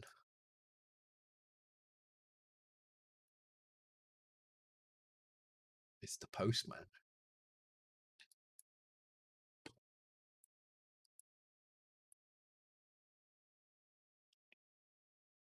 I tell you what, I cannot wait for my beard to be shaved. It's really bugging me now. So I'm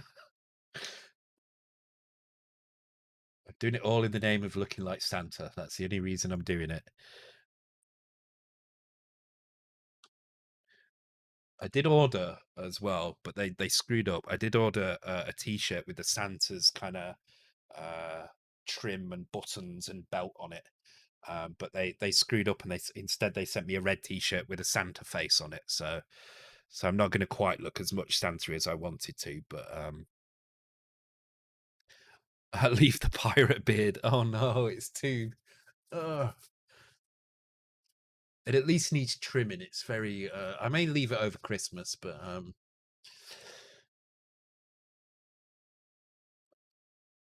yeah, it's irritating to say the least.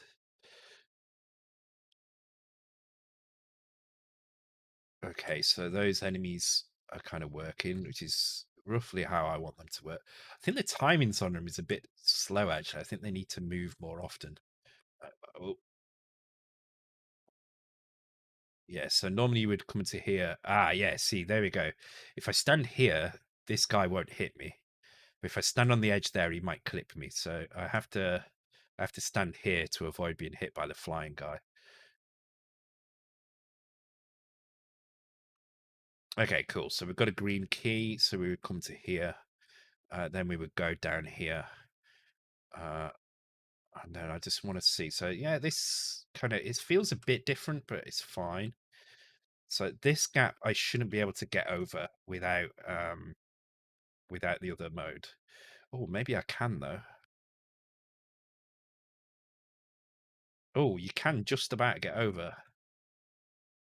Now, is that right? Is that right? Maybe you can actually. Oh yeah, you would be able to get over that. Okay, no, that's fine. All right, but it would be easier in this mode. Yeah. Okay. Oh, and then nothing on that side. Okay, cool.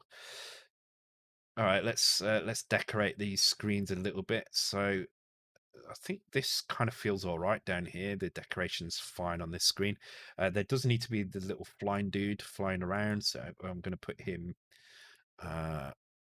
He actually starts over this side, so I'm going to put him there like that. There is no flying guy on this screen because I mean there should be because he's related to this. It should be the same one from this screen. So I'm just going to put another one here.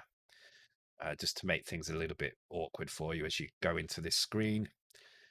Um, and then let's kind of randomize this screen a little bit. We do need to put some foliage in here as well. Oh, I want to add more of these. So let's do that. I've just realized I put another guy down there, haven't I? Yep. Oh my god, I've done it again. Stop putting these guys in. There we go. It's always good to do these squares on the corners of screens. It kind of adds you'll see it quite a lot in here. It adds a nice kind of feel to the layout, makes it feel less haphazard and a bit more kind of like it's been designed to be that way. So I find it good to kind of put them in on the corner pieces on the top anyway. It doesn't necessarily need it on the bottom, but it does on the top.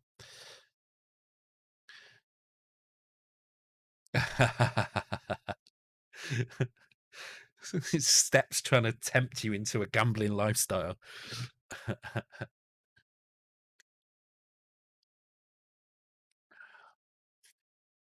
The other thing as well is my beard makes everything sticky.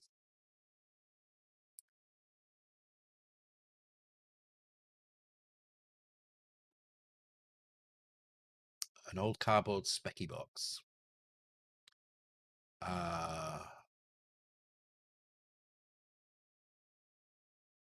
No, I'm not sure what you mean. I don't have any original boxes for the. Stop wearing black and get some red going. It's Christmas. I will be wearing red next week. I don't like bright colors. I like black and dark blue. That's what I wear. But I will make an effort and put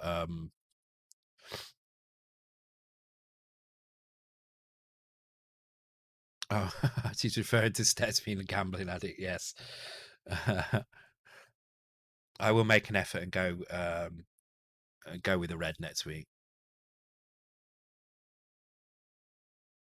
If I had a black screen behind me, it could be Holly from Wed Dwarf. Yeah, that would be kind of funny. Well, I think it was when I was playing Cyberpunk the other day, and I had the Nvidia broadcast on, so it was cutting the background out. And as I always wear, kind of black t-shirts and stuff. I think Proton Fig came on at a point where the game was black as well behind me, so it looked like a floating head, and he said like Shannon's head is floating, because I looked like I just was a floating head on the screen and nothing more.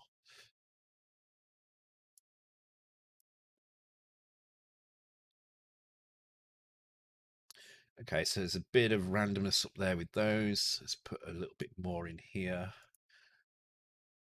Oh,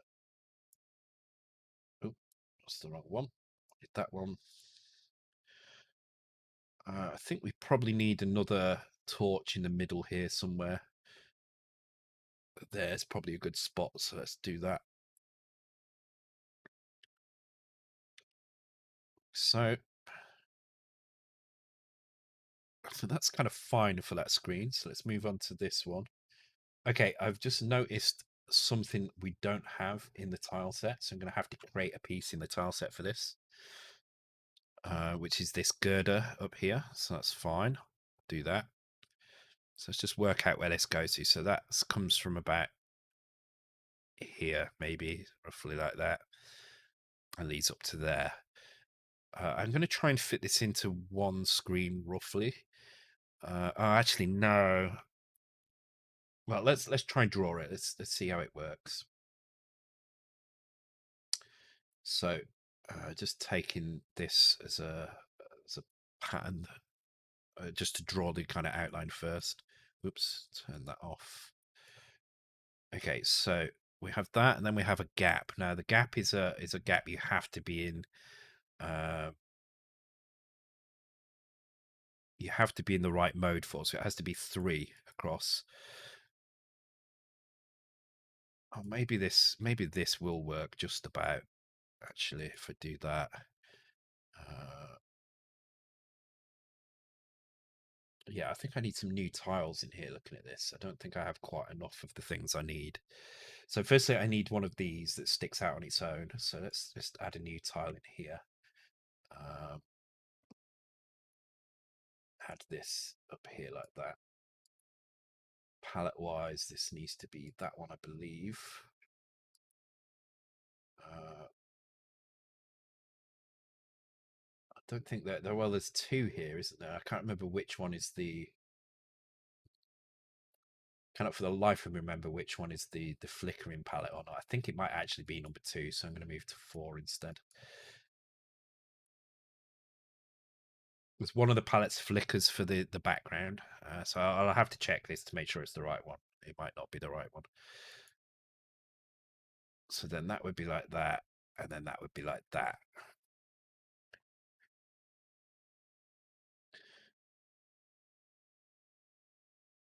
So actually, I think these can probably go, although they're used for getting up onto this platform up here. But I can probably do that from here. Okay, yeah. So this is it's simplified a little bit, but this should still work, I think.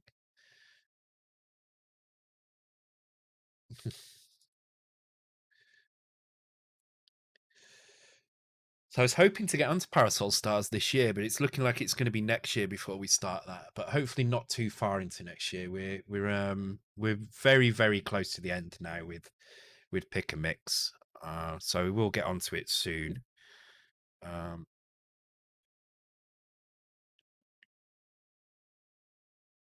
And I think the first step is going to be stripping it down and turning it into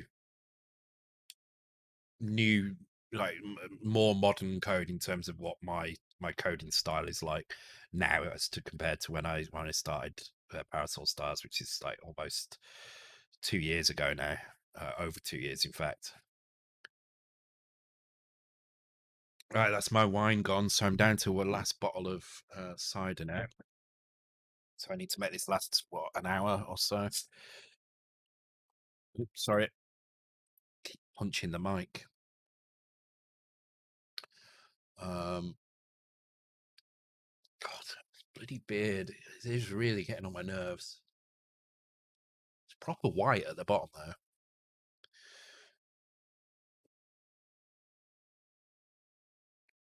Object orientated 6502. Yeah, well, Yeah, I mean, it's certainly more than you'll see when I start Parasol Stars, you'll see the difference. I've evolved a lot in terms of how I code. Um, so I'm going to have to go back and change some things. Okay, so I need to draw this platform here.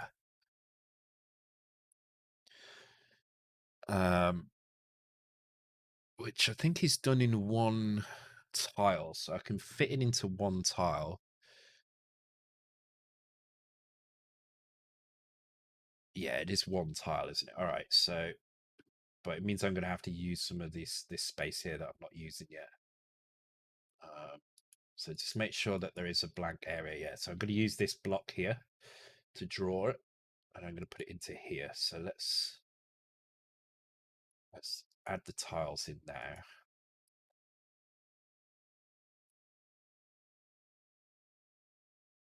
Let's pick a palette. I think it's probably going to be this one, isn't it? It's the only one with red in it.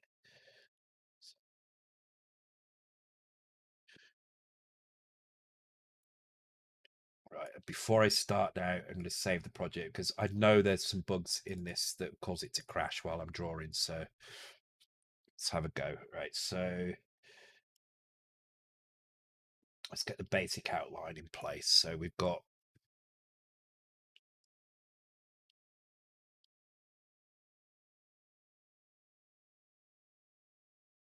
so that's kind of the basic shape with the color running through it like that. So the tiling down here is not. It's only the horizontal tiling we care about. The vertical tiling's never going to happen. In fact, we can put them in the map here. So if I put this in here like that, that's kind of how you'd expect it to look. Let's turn the grid off so you can see it. There we go. Actually, the grid is still showing for some reason. Not sure why.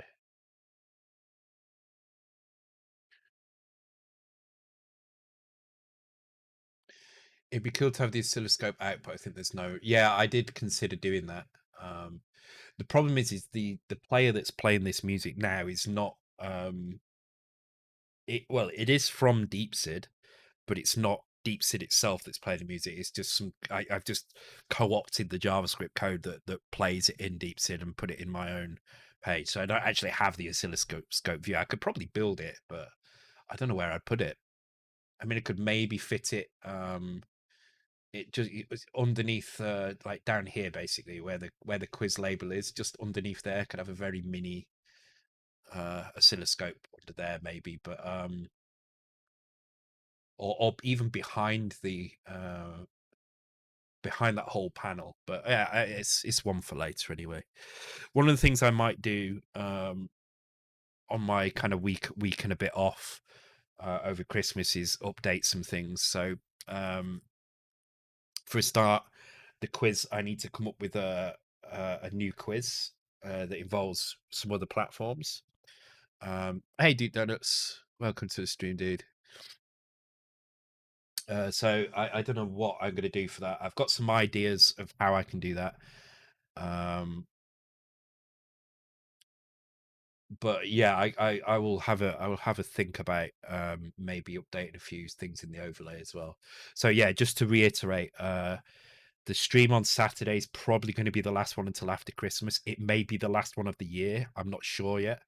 I need to confirm myself what I'm going to be doing, but I think I probably need a couple of a week at least off to just kind of recuperate a little bit. I've been finding it harder and harder to kind of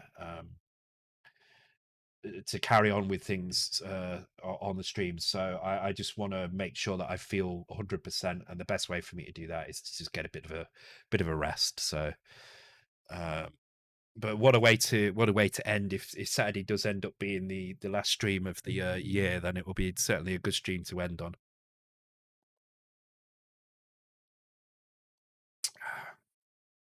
I do like my fancy wines, but there's something to be said for a Copperberg. It's just very nice. All right, let's carry on with this. So we're trying to make this look a bit like a girder sort of thing. So there is a pattern that seems to follow like so.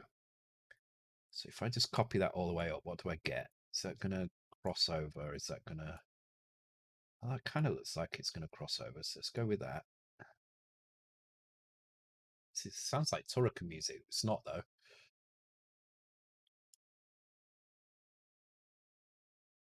It's Airwolf again, of course. Actually, you guys have been a bit lax with the Airwolf tunes. There's not been quite as many as there normally has been. Normally, it's like every single stream. There's like 3 or 4, and for a while, you guys have been a bit relaxed with it. So, I mean, don't get me wrong. I'm grateful. There's only so much Airwolf you can listen to.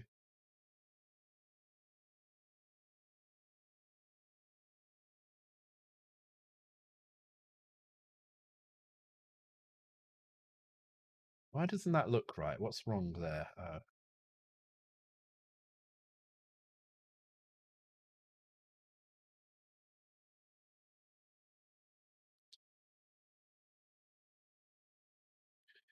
Okay, cool. So then what I need to do is the highlighting. So this is, fortunately, this is not the right, this kind of shade here is slightly off. Is there a way I can make that a little bit lighter?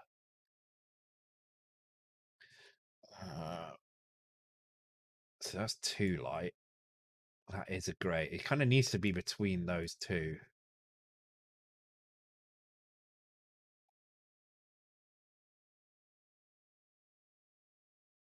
That's a bit better. Okay.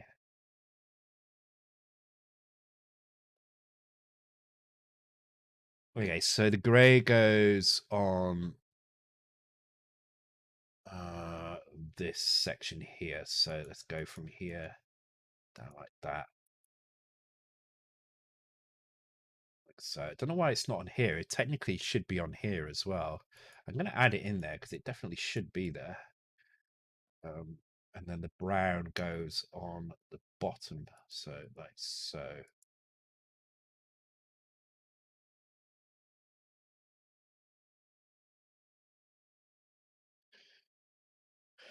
Um,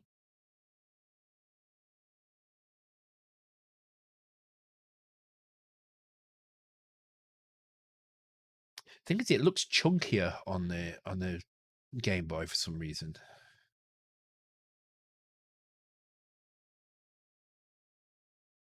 Also, fitting these torches in every area is really difficult. Anyway, we'll come back to that in a minute. Okay, so the other thing I need to do here is make sure that this exists in both tile sets as well. So I need to copy it into here. Fortunately, I'm not entirely sure how to make this work.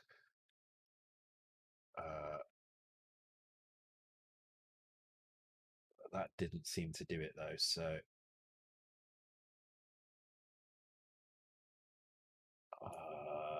okay, copy. This is where I know there's bugs. So damn it. All right, because you don't want those to disappear when you swap tile sets. They need to stay there. Let me try putting in copy paste mode. Maybe that will help.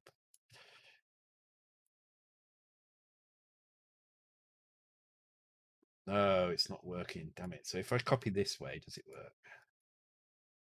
Okay, it works that way. That's annoying.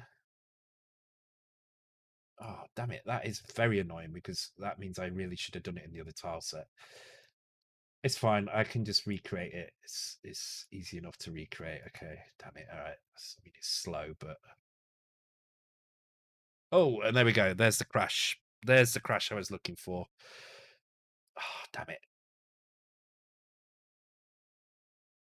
I think I'm going to have to... yeah, I'm going to have to probably redo that because I don't think I saved at that point. Ah, poo. Never mind. It's fine. We'll run it again. I need to fix that bug. It's going to be painful, I think. Mind you, we're already so far into this. So. Let's see what I don't think I don't think I saved it, so I think I'm gonna have exactly the same. Yeah. Boo. All right. Let's do it in this tile set first, though, because at least then I can copy it.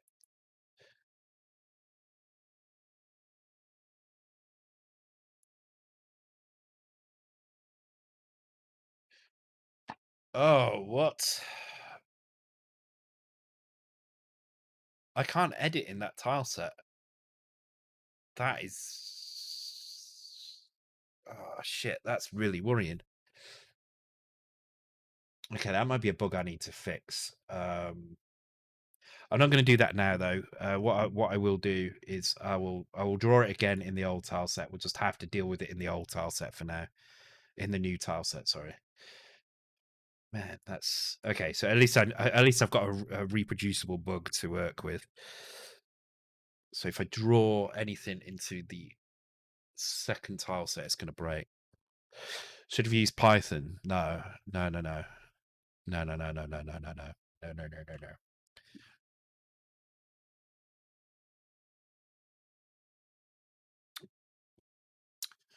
No. Oh, is there another game? So yeah, let me just reiterate the competition as well. So there is a charity competition for those who weren't here earlier. Oh, it's now got 5 entries. Oh, I need to go and have a look at this new entry. Actually, wasn't it 3 before? Hayes would have suggested JavaScript. Yeah, I'm using JavaScript for the editor. Using Node and React together to an Electron to make the app. It works fine. I'd prefer to use Node and Electron where I can because it's really quick prototyping. So this is the charity competition that we're running. Let's go and have a look at these games. Cool. Oh my god, Mad Beagle, you are on the ball. That's just your 3rd entry. Oh, Mike's uploaded his car game. This is cool as well. Mike's done a really good job of this. Okay, cool.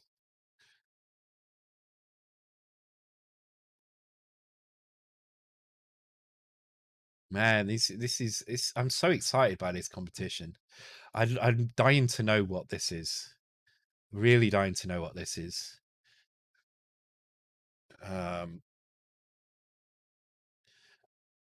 Oh, okay. Okay, Richard seems to think he knows what it's about, and Space Mogo's Carl has kind of hinted that maybe he's correct. So now I'm intrigued. Now I'm really, really intrigued as to whether or not this is actually what's going on here or not, because I don't quite know what they mean. Let's have a look at the screenshot. So this looks like a fence. Maybe it is like a bullpen, and there's going to be piles of bull poo around. Yeah,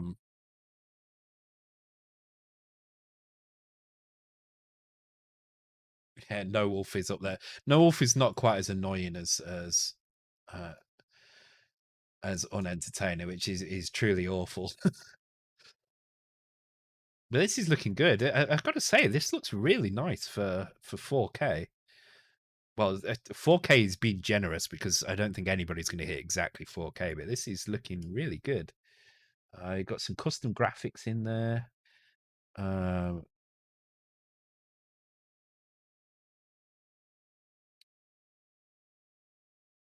Yeah, using a lot of stack space for lookup tables, left with just a couple of bytes. No room for nice sounds, tight screen, or level complete message.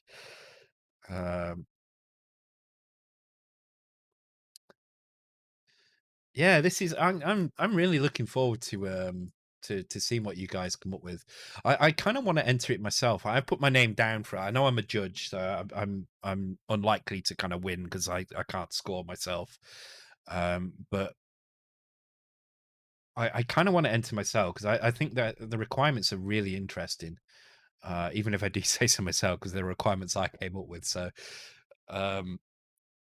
but the more people talk about it, the more I'm intrigued by the different approaches and methods and stuff. So I'm kind of I kind of want to join in. I've got an idea, but I'm not sure it's going to be I'm not sure it's going to be great. So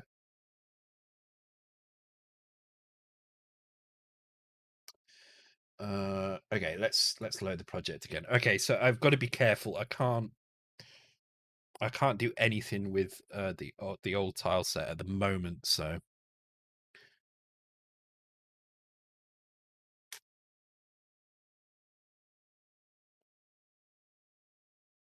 Sudoku would be good. Yeah, Sudoku actually probably work quite well, I would think.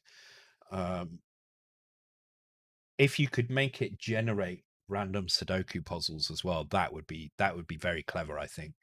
Because I would imagine the algorithm to ensure that a Sudoku puzzle is solvable from the numbers that you put in, or are they all solvable? Is it just a matter of difficulty? I need to think about that, but it could be that the algorithm for making random puzzles actually takes up more of the code space than anything else. Certainly possible. Okay, so we're gonna use this tile here, which I think is built from these. Let's just have another go. God, it better work this time. Can I draw all the way across there? I can. Okay, cool. So let's put that over here. Right, let's do this again. At least I know roughly what I'm doing this time. And just remember to save as soon as I've made it and don't try and draw the old one. I'll have to come back to the old one. Hopefully I don't need to draw anything in the old timeline straight away. So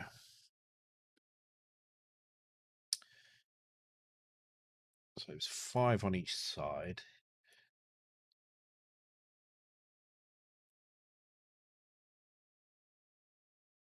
So, and then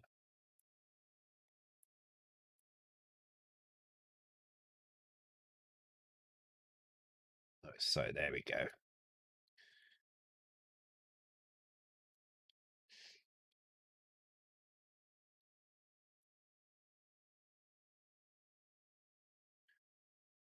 Yeah, that's it. Cool. I'm going to change that gray again. So what was it? 60, 60, 60 in the middle of this. Which is a slightly better gray for this.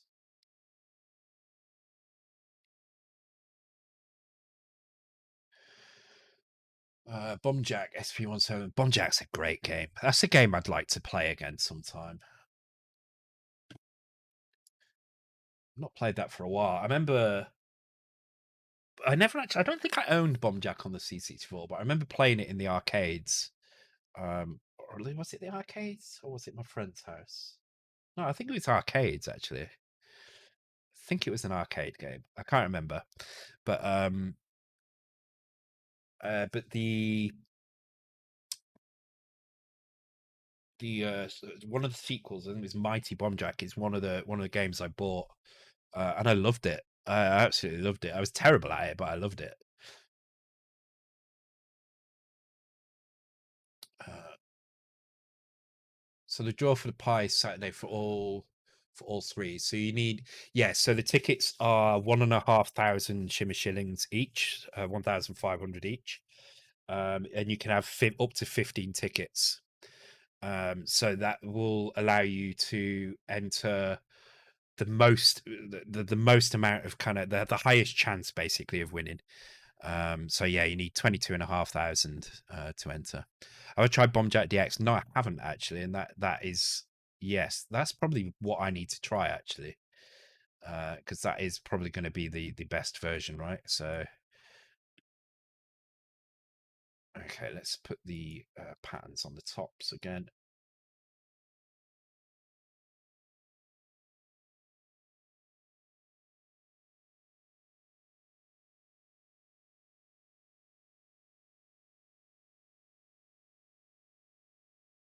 Oh yeah, I think this was shifted up one actually. I think I've done this slightly wrong. Although it still looks all right, so I'm not going to change it. I think it looks okay. But I've drawn it slightly different this time.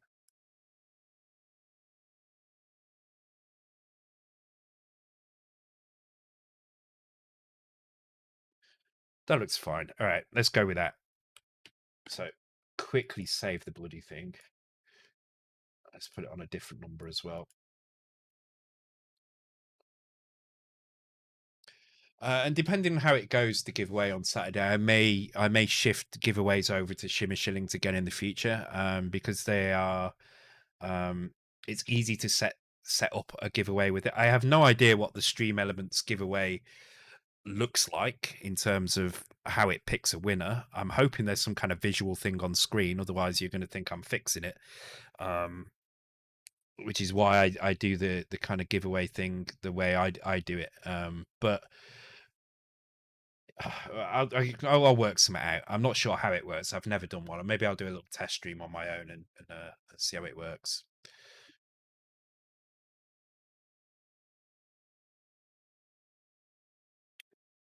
We think you fix it. I mean, yeah. I mean, there's nothing stopping me fixing it if I wanted to, anyway.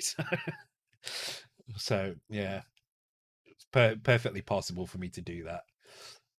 With the existing system, I want to confirm I don't, but yeah, it is perfectly possible that I could do that. Okay, let's make a new tile here. Okay, so did I really want to do that? No, I did not want to do that. Okay, delete, delete, delete. This is what I wanted to do. Let's make sure I'm going to use that one there just because I know it's not being used anywhere else. I'm going to do 2 like that and then 2 like that. And now I need to make a chain. So the chain actually uses the red and stuff, but I'm going to use this grey set here because I think the grey set's going to be better for this. So let me just draw the initial shape here. I'm using the wrong one, so that one I need. There we go.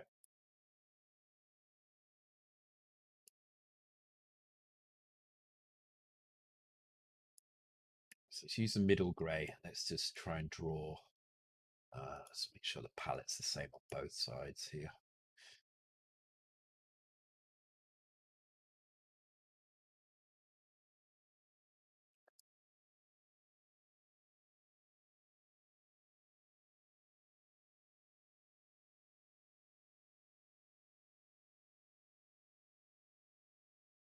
Yeah, maybe that way instead.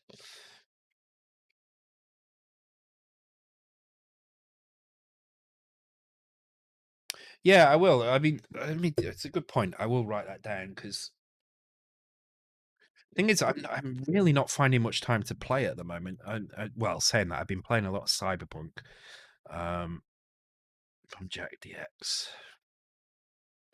But even then, the only way I've managed to play Cyberpunk is by sacrificing some other things as well. So the Mega 65 dev took a little bit of um, a back seat while I did that, which means I've had to do a bit of catching up with that. That's not looking quite right, is it? I think it looked better the original way. So it's like Hardcore Rudolph. Let's make it a bit longer. Oh, no, it's better smaller, I think. Damn, getting these right is it's not that easy. What if I did 2? Did it like this, so it looked a bit.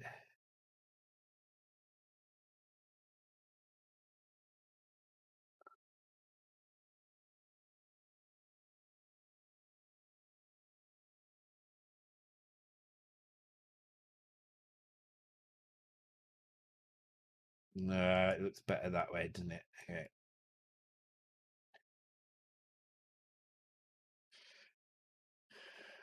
See, this is one advantage that the C64 has with its double width pixels is that when you're doing things that are an odd number wide, they work quite well. So only time worth sacrificing for CP 2077 is Z80 time. I'm really enjoying it. You know, I think I'm kind of lucky because in terms of performance, it's really not an issue for me. That my machine is running it at like pretty much everything maxed out at like 70 frames a second. So I'm not suffering with the performance issues that everybody else is suffering with. But then again, I mean, I built my entire machine around being able to do this, so um, that's fine. The bugs, on the other hand, they are a little bit annoying. It does get a little bit frustrating when I see some things happening, but I can kind of look past them. The game is enjoyable enough that I can kind of look past these things.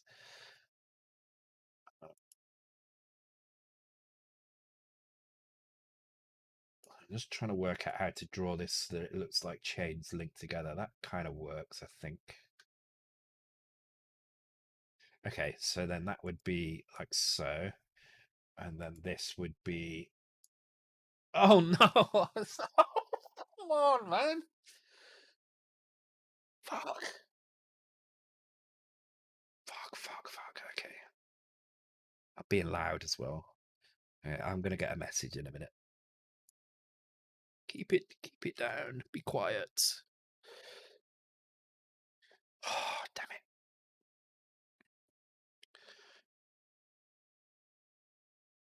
Yeah, it is. It's absolutely beautiful. It's just boring. I really like it. I'm finding it. I'm finding it quite interesting. Need to put auto saving. Yeah, I really do. I really do. I mean, thankfully, it's not that difficult to get back to where I was, but um, I mean, it could be a whole lot worse if I didn't remember to save these things. So, uh,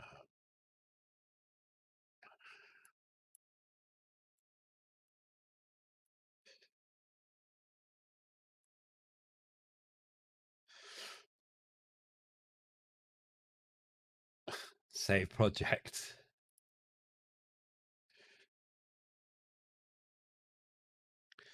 Too expensive for the 3 or 4 hours I played. Um, I have to say, I think the first. Actually, it's quite a lot. I mean, I'd say probably the first 8 hours or so, while you're discovering the game, gets a little bit annoying because you don't really have the freedom or the knowledge that you need to do everything else. I think it's a really good game. I'm really getting into it, and I'm starting to feel now like I kind of there's a few things I wish I'd done differently with my character. Um, but I've already made the conscious decision that I am going to play it again once I've completed. I'm going to make another character and play it again. And for me to think that, then there must be something right about the game. Otherwise, I wouldn't think like that at all. Um, so in that respect, I'm kind of pleased with it.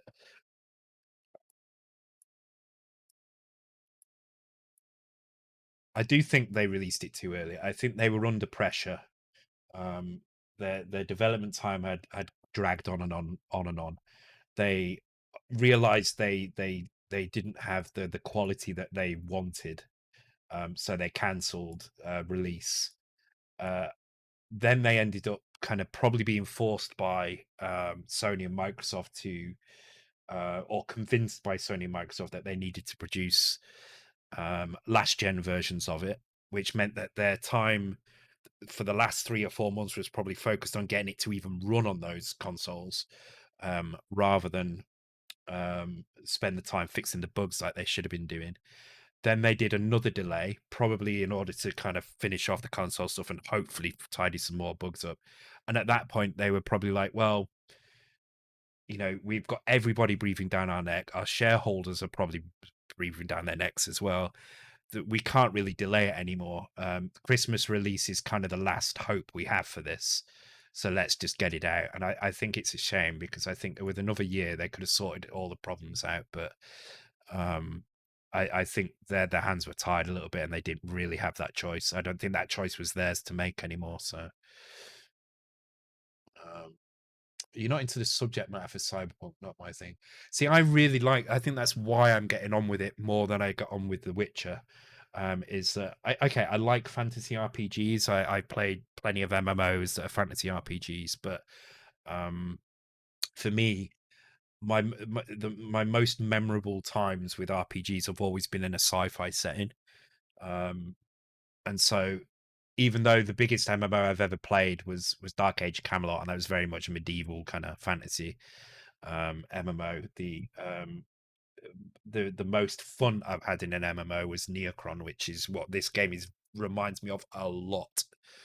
And so it's nice to be able to play that. So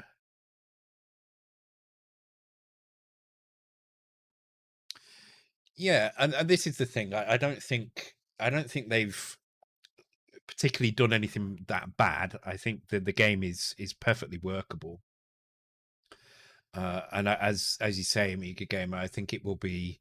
Give it a couple of months, it'll be fine. The patches will sort everything out, and it'll be a wonderful game.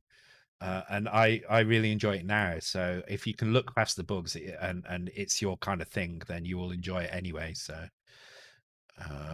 right, I think that's kind of it for that screen. Let me. So there's one up there. Okay, let me put the little triangle dude down here.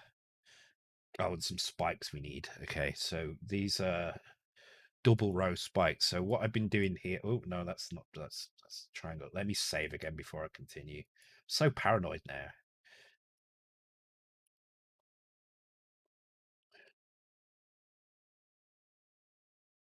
I'd rather play Luma. Or Luna even.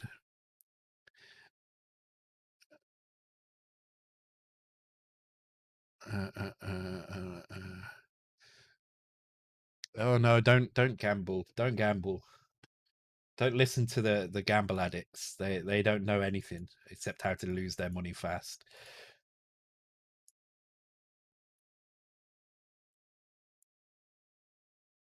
Now, I'm not sure if this is going to actually work on the Game Boy. No, it doesn't look quite right on the Game Boy. It looked okay on the C64 because it kind of blends in. But on the Game Boy, it looks a bit odd actually having two rows like this. So we might need another tile for these, which actually just has the bottom half of the thing going up like that. With this palette maybe. Yeah, there we go. And that will work in both tile sets, yes. You see how we need to make the we need to make this working. Although saying that, there's no reason we couldn't have that just missing in one. I don't think there's any need for it in a particular mode. But let's keep with the original design of the game, so let's not do that. Okay, so what I'm looking for here is, can I jump across here? In only one mode. You should have to be in old mode to get across here. Then can I get up here? And then can I get back in new mode this way? You should be able to. I can't see any other way you would get back really. Might have to shorten that. That gap looks a bit small, but let's try it out. So let me save project again.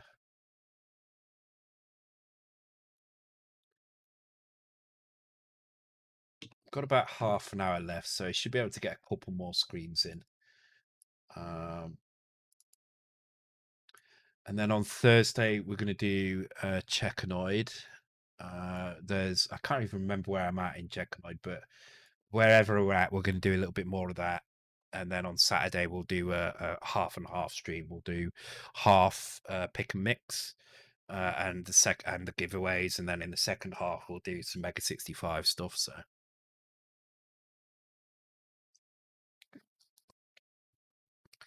half an hour left, half a bottle gone. So that's about right, actually. All right, let's give this a try. Let's see what monstrosity we've created now. Oh, quiz. Who's going to get the quiz? Oh, I know what this is. I know what it is. I think. Anyway, let's see if would I be right.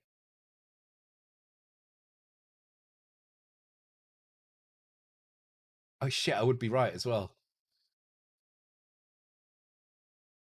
Oh, I would have got this one. Yes, nice. Light gun game.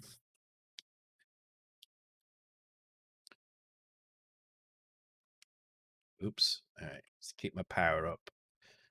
Let's go down here. Okay, so oh, it did. Oh, it doesn't bounce off the top of the screen. Okay, that's an interesting one. Okay, so okay, so there's one bug. We'll have to come back to that as well. So there's a few bugs we need to do here. So, but the point of that is that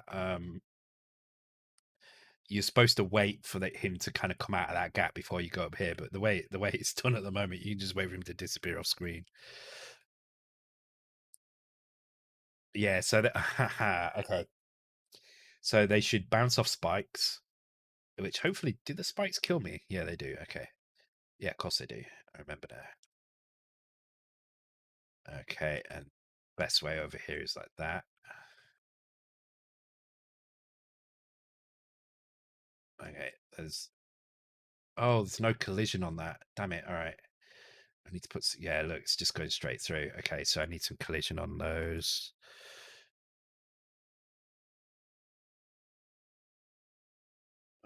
So this is just solid, isn't it? There's nothing else to it. Solid, solid, solid, solid. It's not any of these things, just solid. That's all it needs to be. Save project.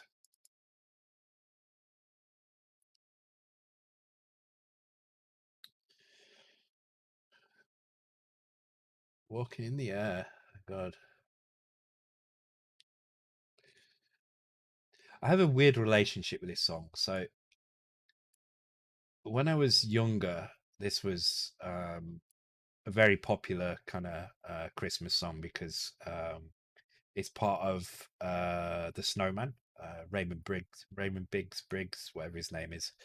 Um, uh, Animation cartoon thing, Christmas, like a silent cartoon. It just had music to it. There was no voice acting in it or anything.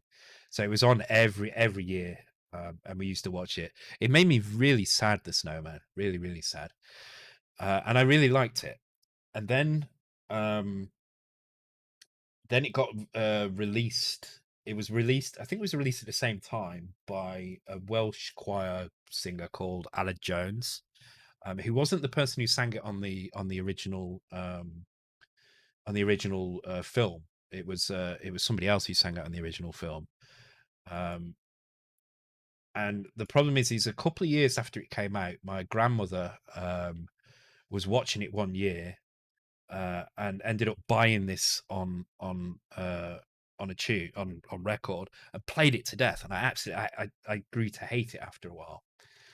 And then I've completely forgotten about the tune, and I listened to one of my favorite bands, as people know, is a band called Nightwish, Finnish symphonic metal band, and they did a version of this, and I can't I can't work out, I can't understand my feelings now for this tune because on one hand, I absolutely detest the version that they've done. I absolutely detest that Tara has sang this version in an operatic voice and it sounds slightly cringy, but at the same time, I like the fact that my favorite band of all time has covered a tune that I used to like. So I feel very awkward about it now. They went through a phase where they covered quite a lot. They did Phantom of the Opera as well, was another one that they did. Um,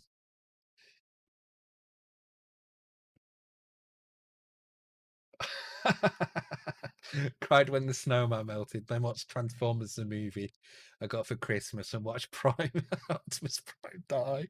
Oh my god. Mentally scarred for life, yeah. Okay, what was I doing? I forgot what I was doing there. Oh, collision. Yeah, oh yeah, export, that's it.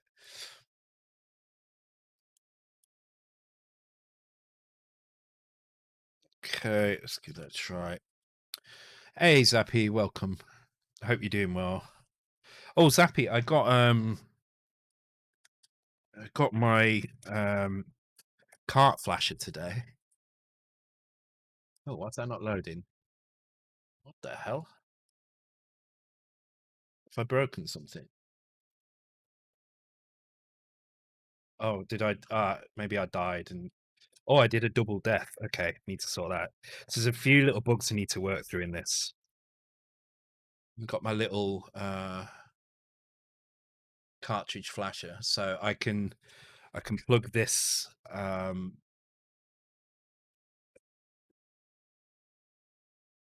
mm,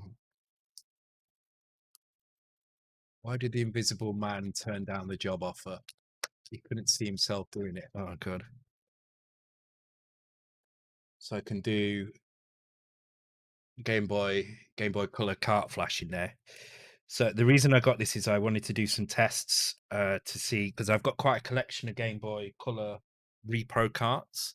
So I wanted to see if I could flash those. So I got a cart that I know will work with it from the same place that sold me this.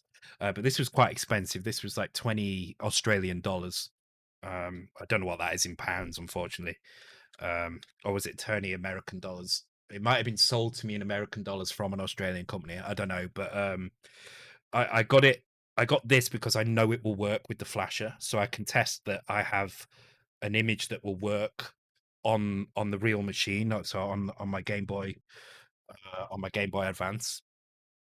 Um, but what I wanted to do was see if I could buy repro carts in large quantities, cheap ones in large quantities, which I could then reflash to have the images on that I want. So that's why I've bought it and intend to go down that route of testing it and see if I can.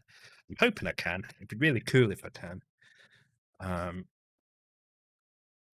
and it's just nice to be able to write what I want to these carts. So and as I say, if I go down the Kickstarter route, which is seeming very likely, obviously being able to do this myself, be able to flash them myself will save some money and reduce the kind of the overheads. So um uh good idea. Do you envisage any issues? The only thing I think is going to be a problem is that the repro carts are made in various different ways. So while there may be, I might buy 20 different carts from various places, but some of them may be flashable and some may not. So there may be a kind of little bit of a wastage kind of percentage, which I need to figure out. But I think it should be all right. It comes down to as well whether or not I can get the labels and boxes. Labels and boxes is the tricky thing, and I think I'm going to have to kind of get your help with that as well, Zach, because I haven't even thought about the Kickstarter yet, and that's again another thing we need to discuss at some point. But we'll do that off stream anyway.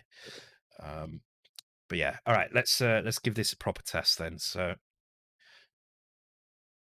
let's not get killed by that because double death is a serious issue.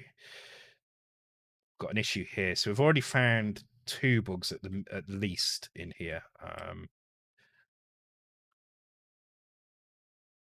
which is it's fine. I expect there to be some.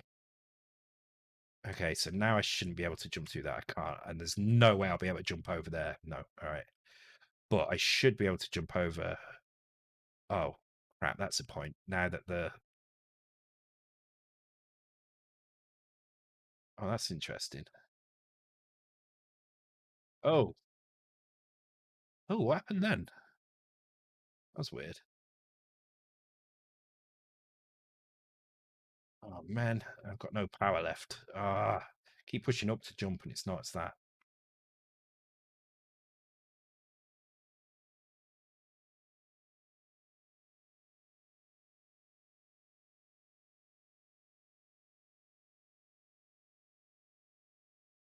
Okay, so I think that's right, but I obviously I need to be in the right mode. Oh, that's the other bug as well. I need to be at the right time as well. So that's like the right time there, then up here. Okay, cool. Then I can get up there, and then to get back, you just jump on here. Okay, that's good. That's working. Sweet. Canadian dollars is very close to Australian dollars. Okay. I think it was in. Um, oh, you're back. It did break. Yeah, I got a weird pause. I don't know what that was about. Not sure what that was about at all. It's quite odd. Seems to be fine though. It just froze for a second. So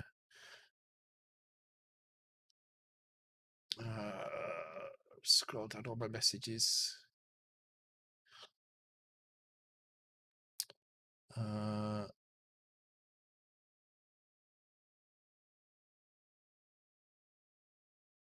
oh yeah, that's the other thing as well. If you don't have enough shimmy shillings, but you do have channel points, you can purchase shimmy shillings. So yeah, Microman, this weekend's giveaway is going to be slightly different. We're going to use shimmy shillings instead. So the point of the shimmy shillings is to uh, try and include more people. Channel points are a bit more difficult for newcomers to accrue at a decent rate. So the shimmy shillings is going to be a bit more inclusive. Um, so what I'm doing is the giveaway is going to be for shimmy shillings. You're going to be able to buy 15 tickets for 1,500 points each, shimmy shillings each. And hopefully that will give regulars a better chance. I think there's going to be a double chance for subscribers to win. What time am I streaming to tonight? I'm going to stream to past. I'm going to stop at past. It's gone all right. I think tonight I've got quite a bit of the map done, so it's kind of nice. But yeah, the reason I mentioned the channel points thing is because if you want to um submit some to buy some extra shimmy shillings for channel points, do it now, because I will be turning off quite a few things on Saturday to ensure that it's fair. What I don't want is a newcomer coming in and then immediately gambling all their shimmy shillings, getting really lucky and getting like 25,000 shimmy shillings in the first hour. So gambling is going to be turned off, um, except for the race. The race and the quiz will stay on because they are not as they're on my timeline, and you have to be pretty good to win the quiz. So um, the gambling will be turned off. The duels will be turned off. The channel points to shimmer shillings conversion will be turned off. The rules are all in Discord, and if you go into my Discord channel and check out, let me just send.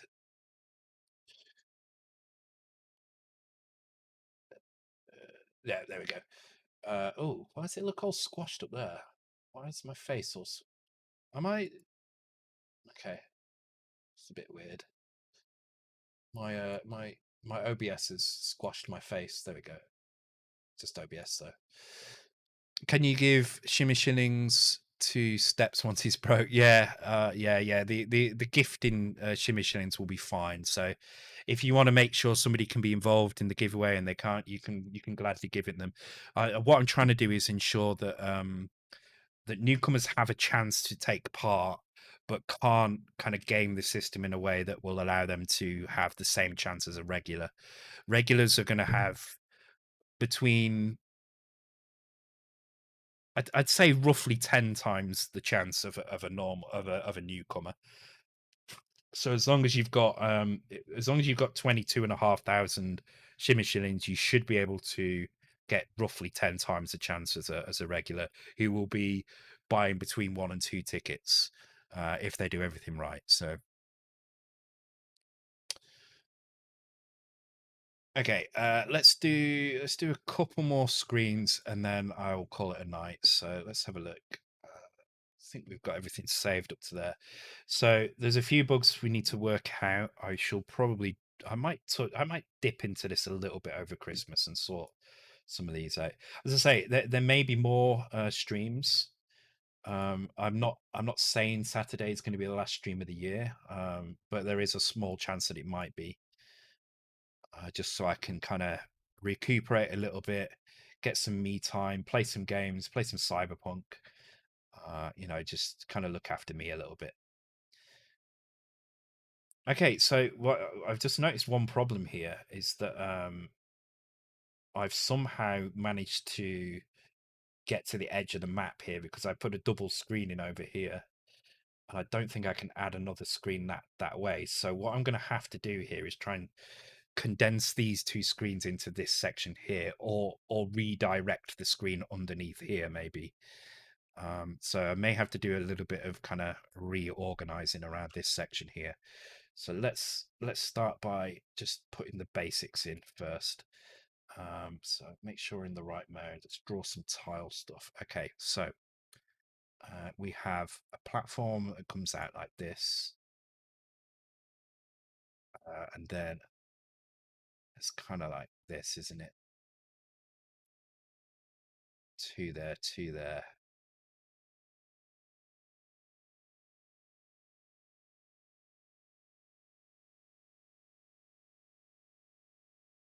Yeah, so I'm gonna have to take some liberties here, I think, to make this work. So let's start by just drawing the kind of rough shape of it. So let's go with this. I'm probably gonna make that do what it's doing here as well, which is kind of blending a little bit with the background. But we need a green key and we need a red key down here, and there ideally needs to be a power charger and some water. So what I'm going to do is I'm going to make a platform here like so, then that way you jump up to here and then over here. But then the steps down I'm going to do like this. Oh my god, who put Nightwish on? Nemo.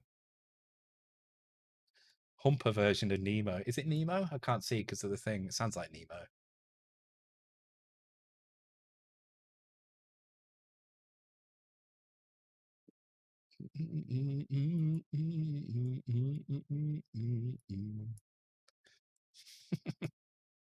This is so cool.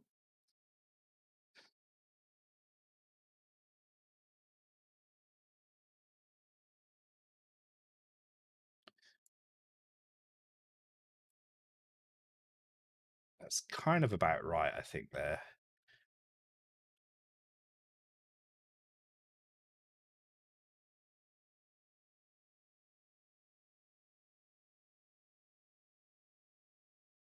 Okay, that kind of follows the right pattern. So what I need to do is just check that I can get down and up this at the moment. Oh, there was another bit of a glitch there. Thanks for the follow, Ottomission. Appreciated. Oh, thank you for the bits as well, Meadolf. I read the message and didn't thank you for the bits. Thank you for that. I will check out Bombjack DX.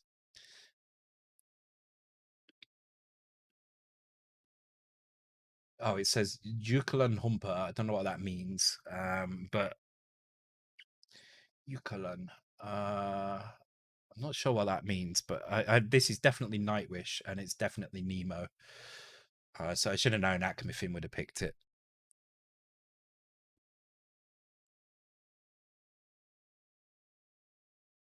Rumor has it Steps is a wizard. It's certainly not a freaking gambling wizard, that's for sure. How do you enter the competition? For Saturday. So save your shimmer shillings up. If you do exclamation mark points, you will see how many shimmer shillings you have. Like so. You need 22,500 in order to buy the maximum number of tickets. Tickets are 1,500 each.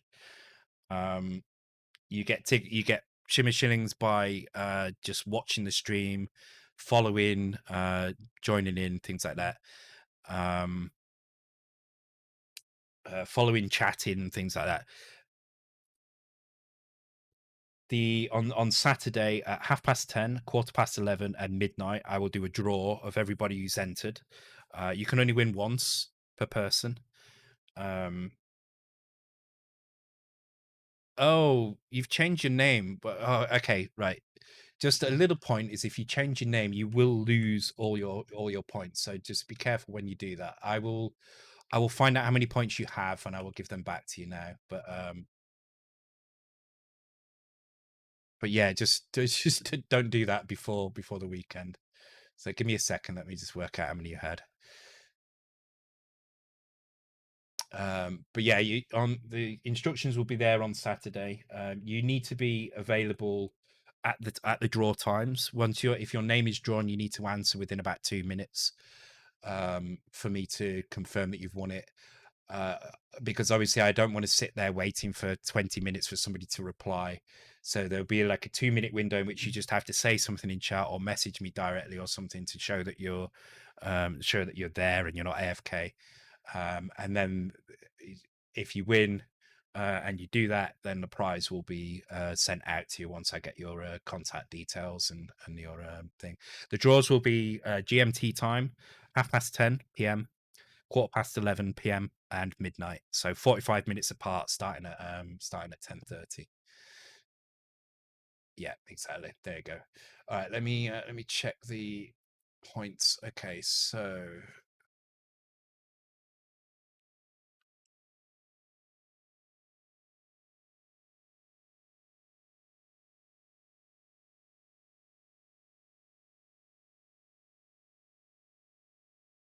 oh god, have I got to really go through all these pages?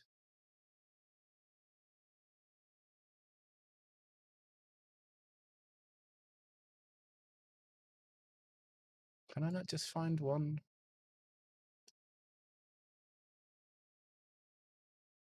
Oh, okay, right, okay. Give me a second while I sort this out.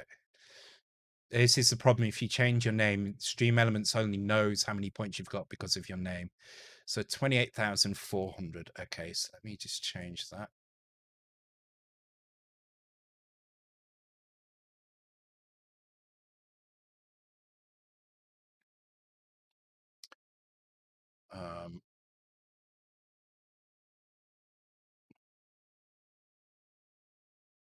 Okay.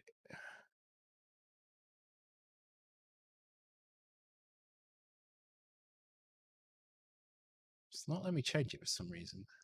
Oh, okay. 28,400.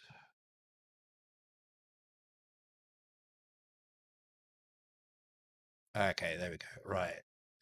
And now, if I go right to the end,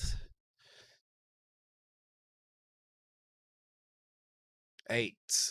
What position are you in? 8273. There aren't even that many people on here. How have you managed to get to that position? Oh, I can do it. I can do it from here anyway. Never mind. So please, please, please, please don't change your name before the weekend, because then I have to do this in order to give you your points back.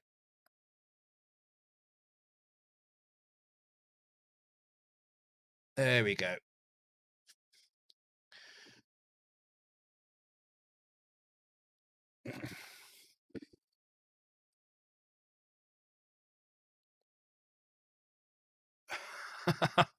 Steps already changed his name once. I had to do this for Steps as well.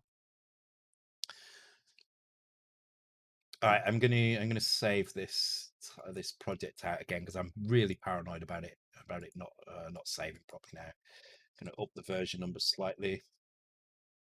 I'm going to export it and we're going to test out that layout there just to make sure that that's fine.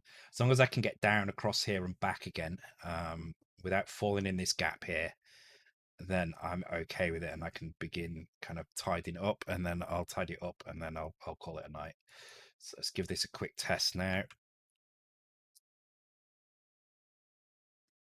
So I'm going to have to get there first. So hopefully this is easy enough for me to do.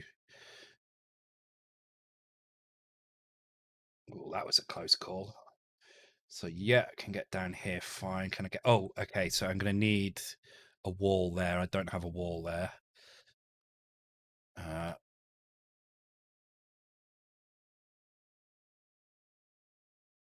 Okay. I mean, it's not ideal, but it is stopping me going over, so that's fine. I'm just trying to make sure I can't break it, which I can't, so that's good. Okay, this is workable. All right, let's fix up that wall on that side. So I'm just going to fix this this bit now, and then we'll call it a night. So let's make this look pretty, and then give it a rest and till Thursday. So this has got one of these lurking in the water.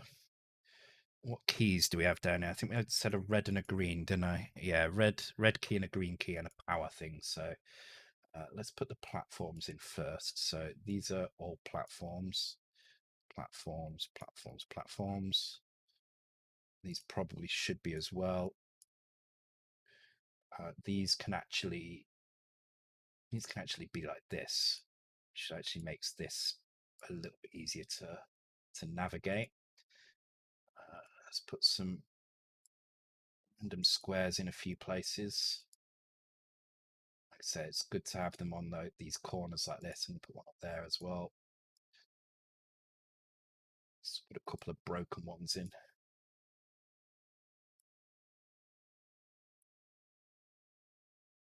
Shake these up a little bit. Oh, that is on that side. Let me shake these up on this side.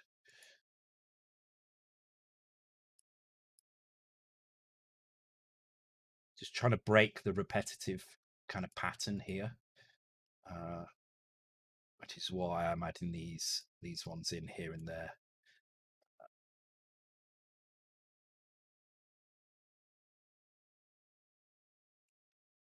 Put that one there instead. Those here. Okay. There are no, there's no lamps or anything down here, so let's just put some of these random bits in a few places.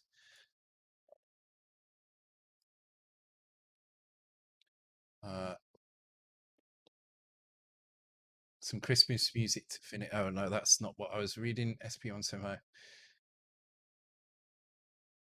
The amount of flashing there as you jumped into the other. That flashing doesn't exist on real hardware. It's just an emulator thing. On real hardware, that flashing isn't there. It's letting me know that the video RAM is inaccessible at that point. So yeah, that it shouldn't be a problem on real hardware, and I should probably warn people though before I do that. But yeah, I mean, to be honest, my streams probably should come with a warning anyway. Not just for epilepsy, but for just leave now while you still can. That kind of thing. Okay, let's put a box in the corner. I want to put the box there. Let's put one of these.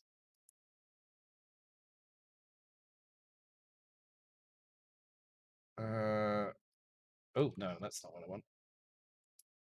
I'm going to put that there. I'm not sure if that's the right place for it, but I'm going to put it there anyway.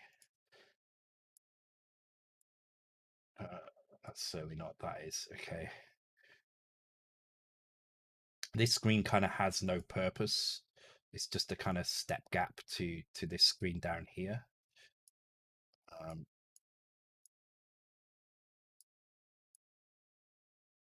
But I'm going to leave it in there. I'm not going to mess about it. Let's put a couple of broken bricks in.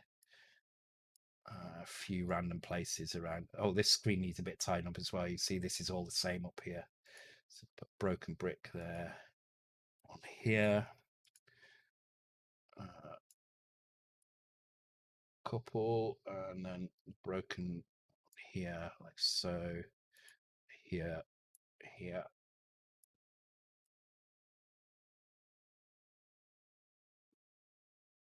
I think that's about right. So now I need a power thing, which I'm going to put here. A red key and a green key. So red key can go here. Green key can go here. So this doesn't quite fit in the middle. It's over to one side. Not a huge issue. I mean, I could. In fact, yeah, let's do this. Let's just edit this slightly. So let's move that over and do it like this instead.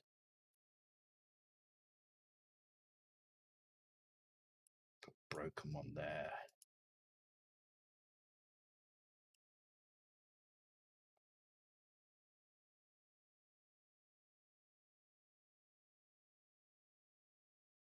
Oh, hang on, I've done too many now.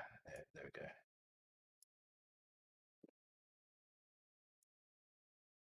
Oops.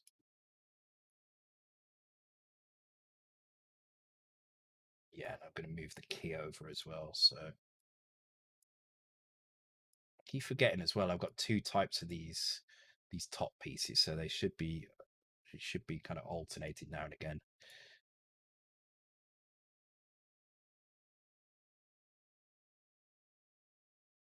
There we go.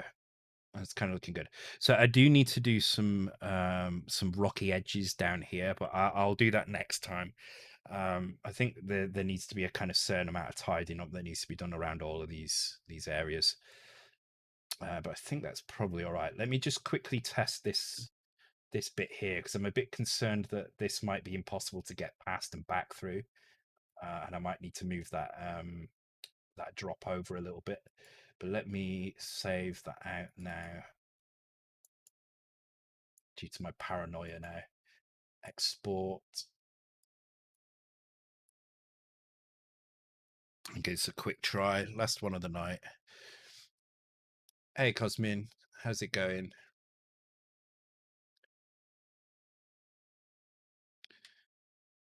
Right, so I've got to play through more and more of this. So I'm going to have to advance the cat. Although this bit's all right, actually, it's not too difficult. So, oops. Do need to fix that bug though? It's kind of annoying. Oh, damn it! All right. Oh, that's not good. Why did I spawn there? That was odd. Okay. Okay, so I can get past that, all right, but can I get back up? That's the problem. Yeah. Okay. Cool. That's what I was concerned about. Is can I get back up? And I can. Oh, okay. That platform is not ideal.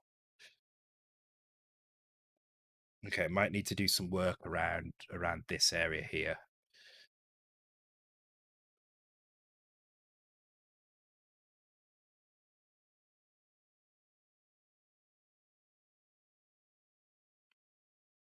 Oh, how did I die then? What the hell? Okay, that was weird.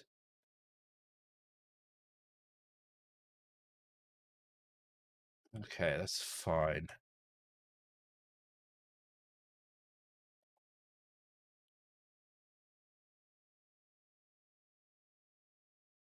I just want to see if those things poke out of the water. Oh no, it's just because of the height of the water, isn't it? So it should be fine here as well. Oh, damn it. Ah, wrong button.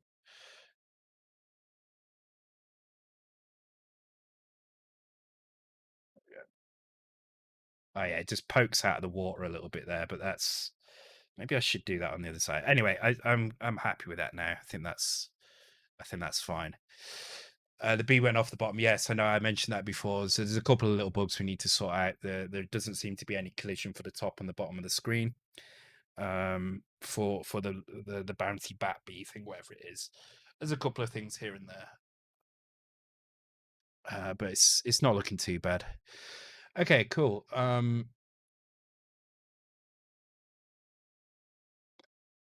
There is one more tune, so I'm gonna let this tune play out. Don't add any more tunes on because I'm not gonna. I'm gonna skip the Christmas one though now because I do wanna leave. So I'm just gonna skip. We've played enough of it now. Sorry for being a killjoy. Let the equalizer play out.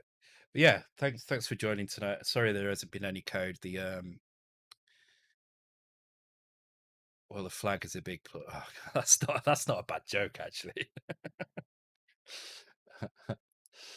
uh, kind of funny. Yeah, that was one of the better ones.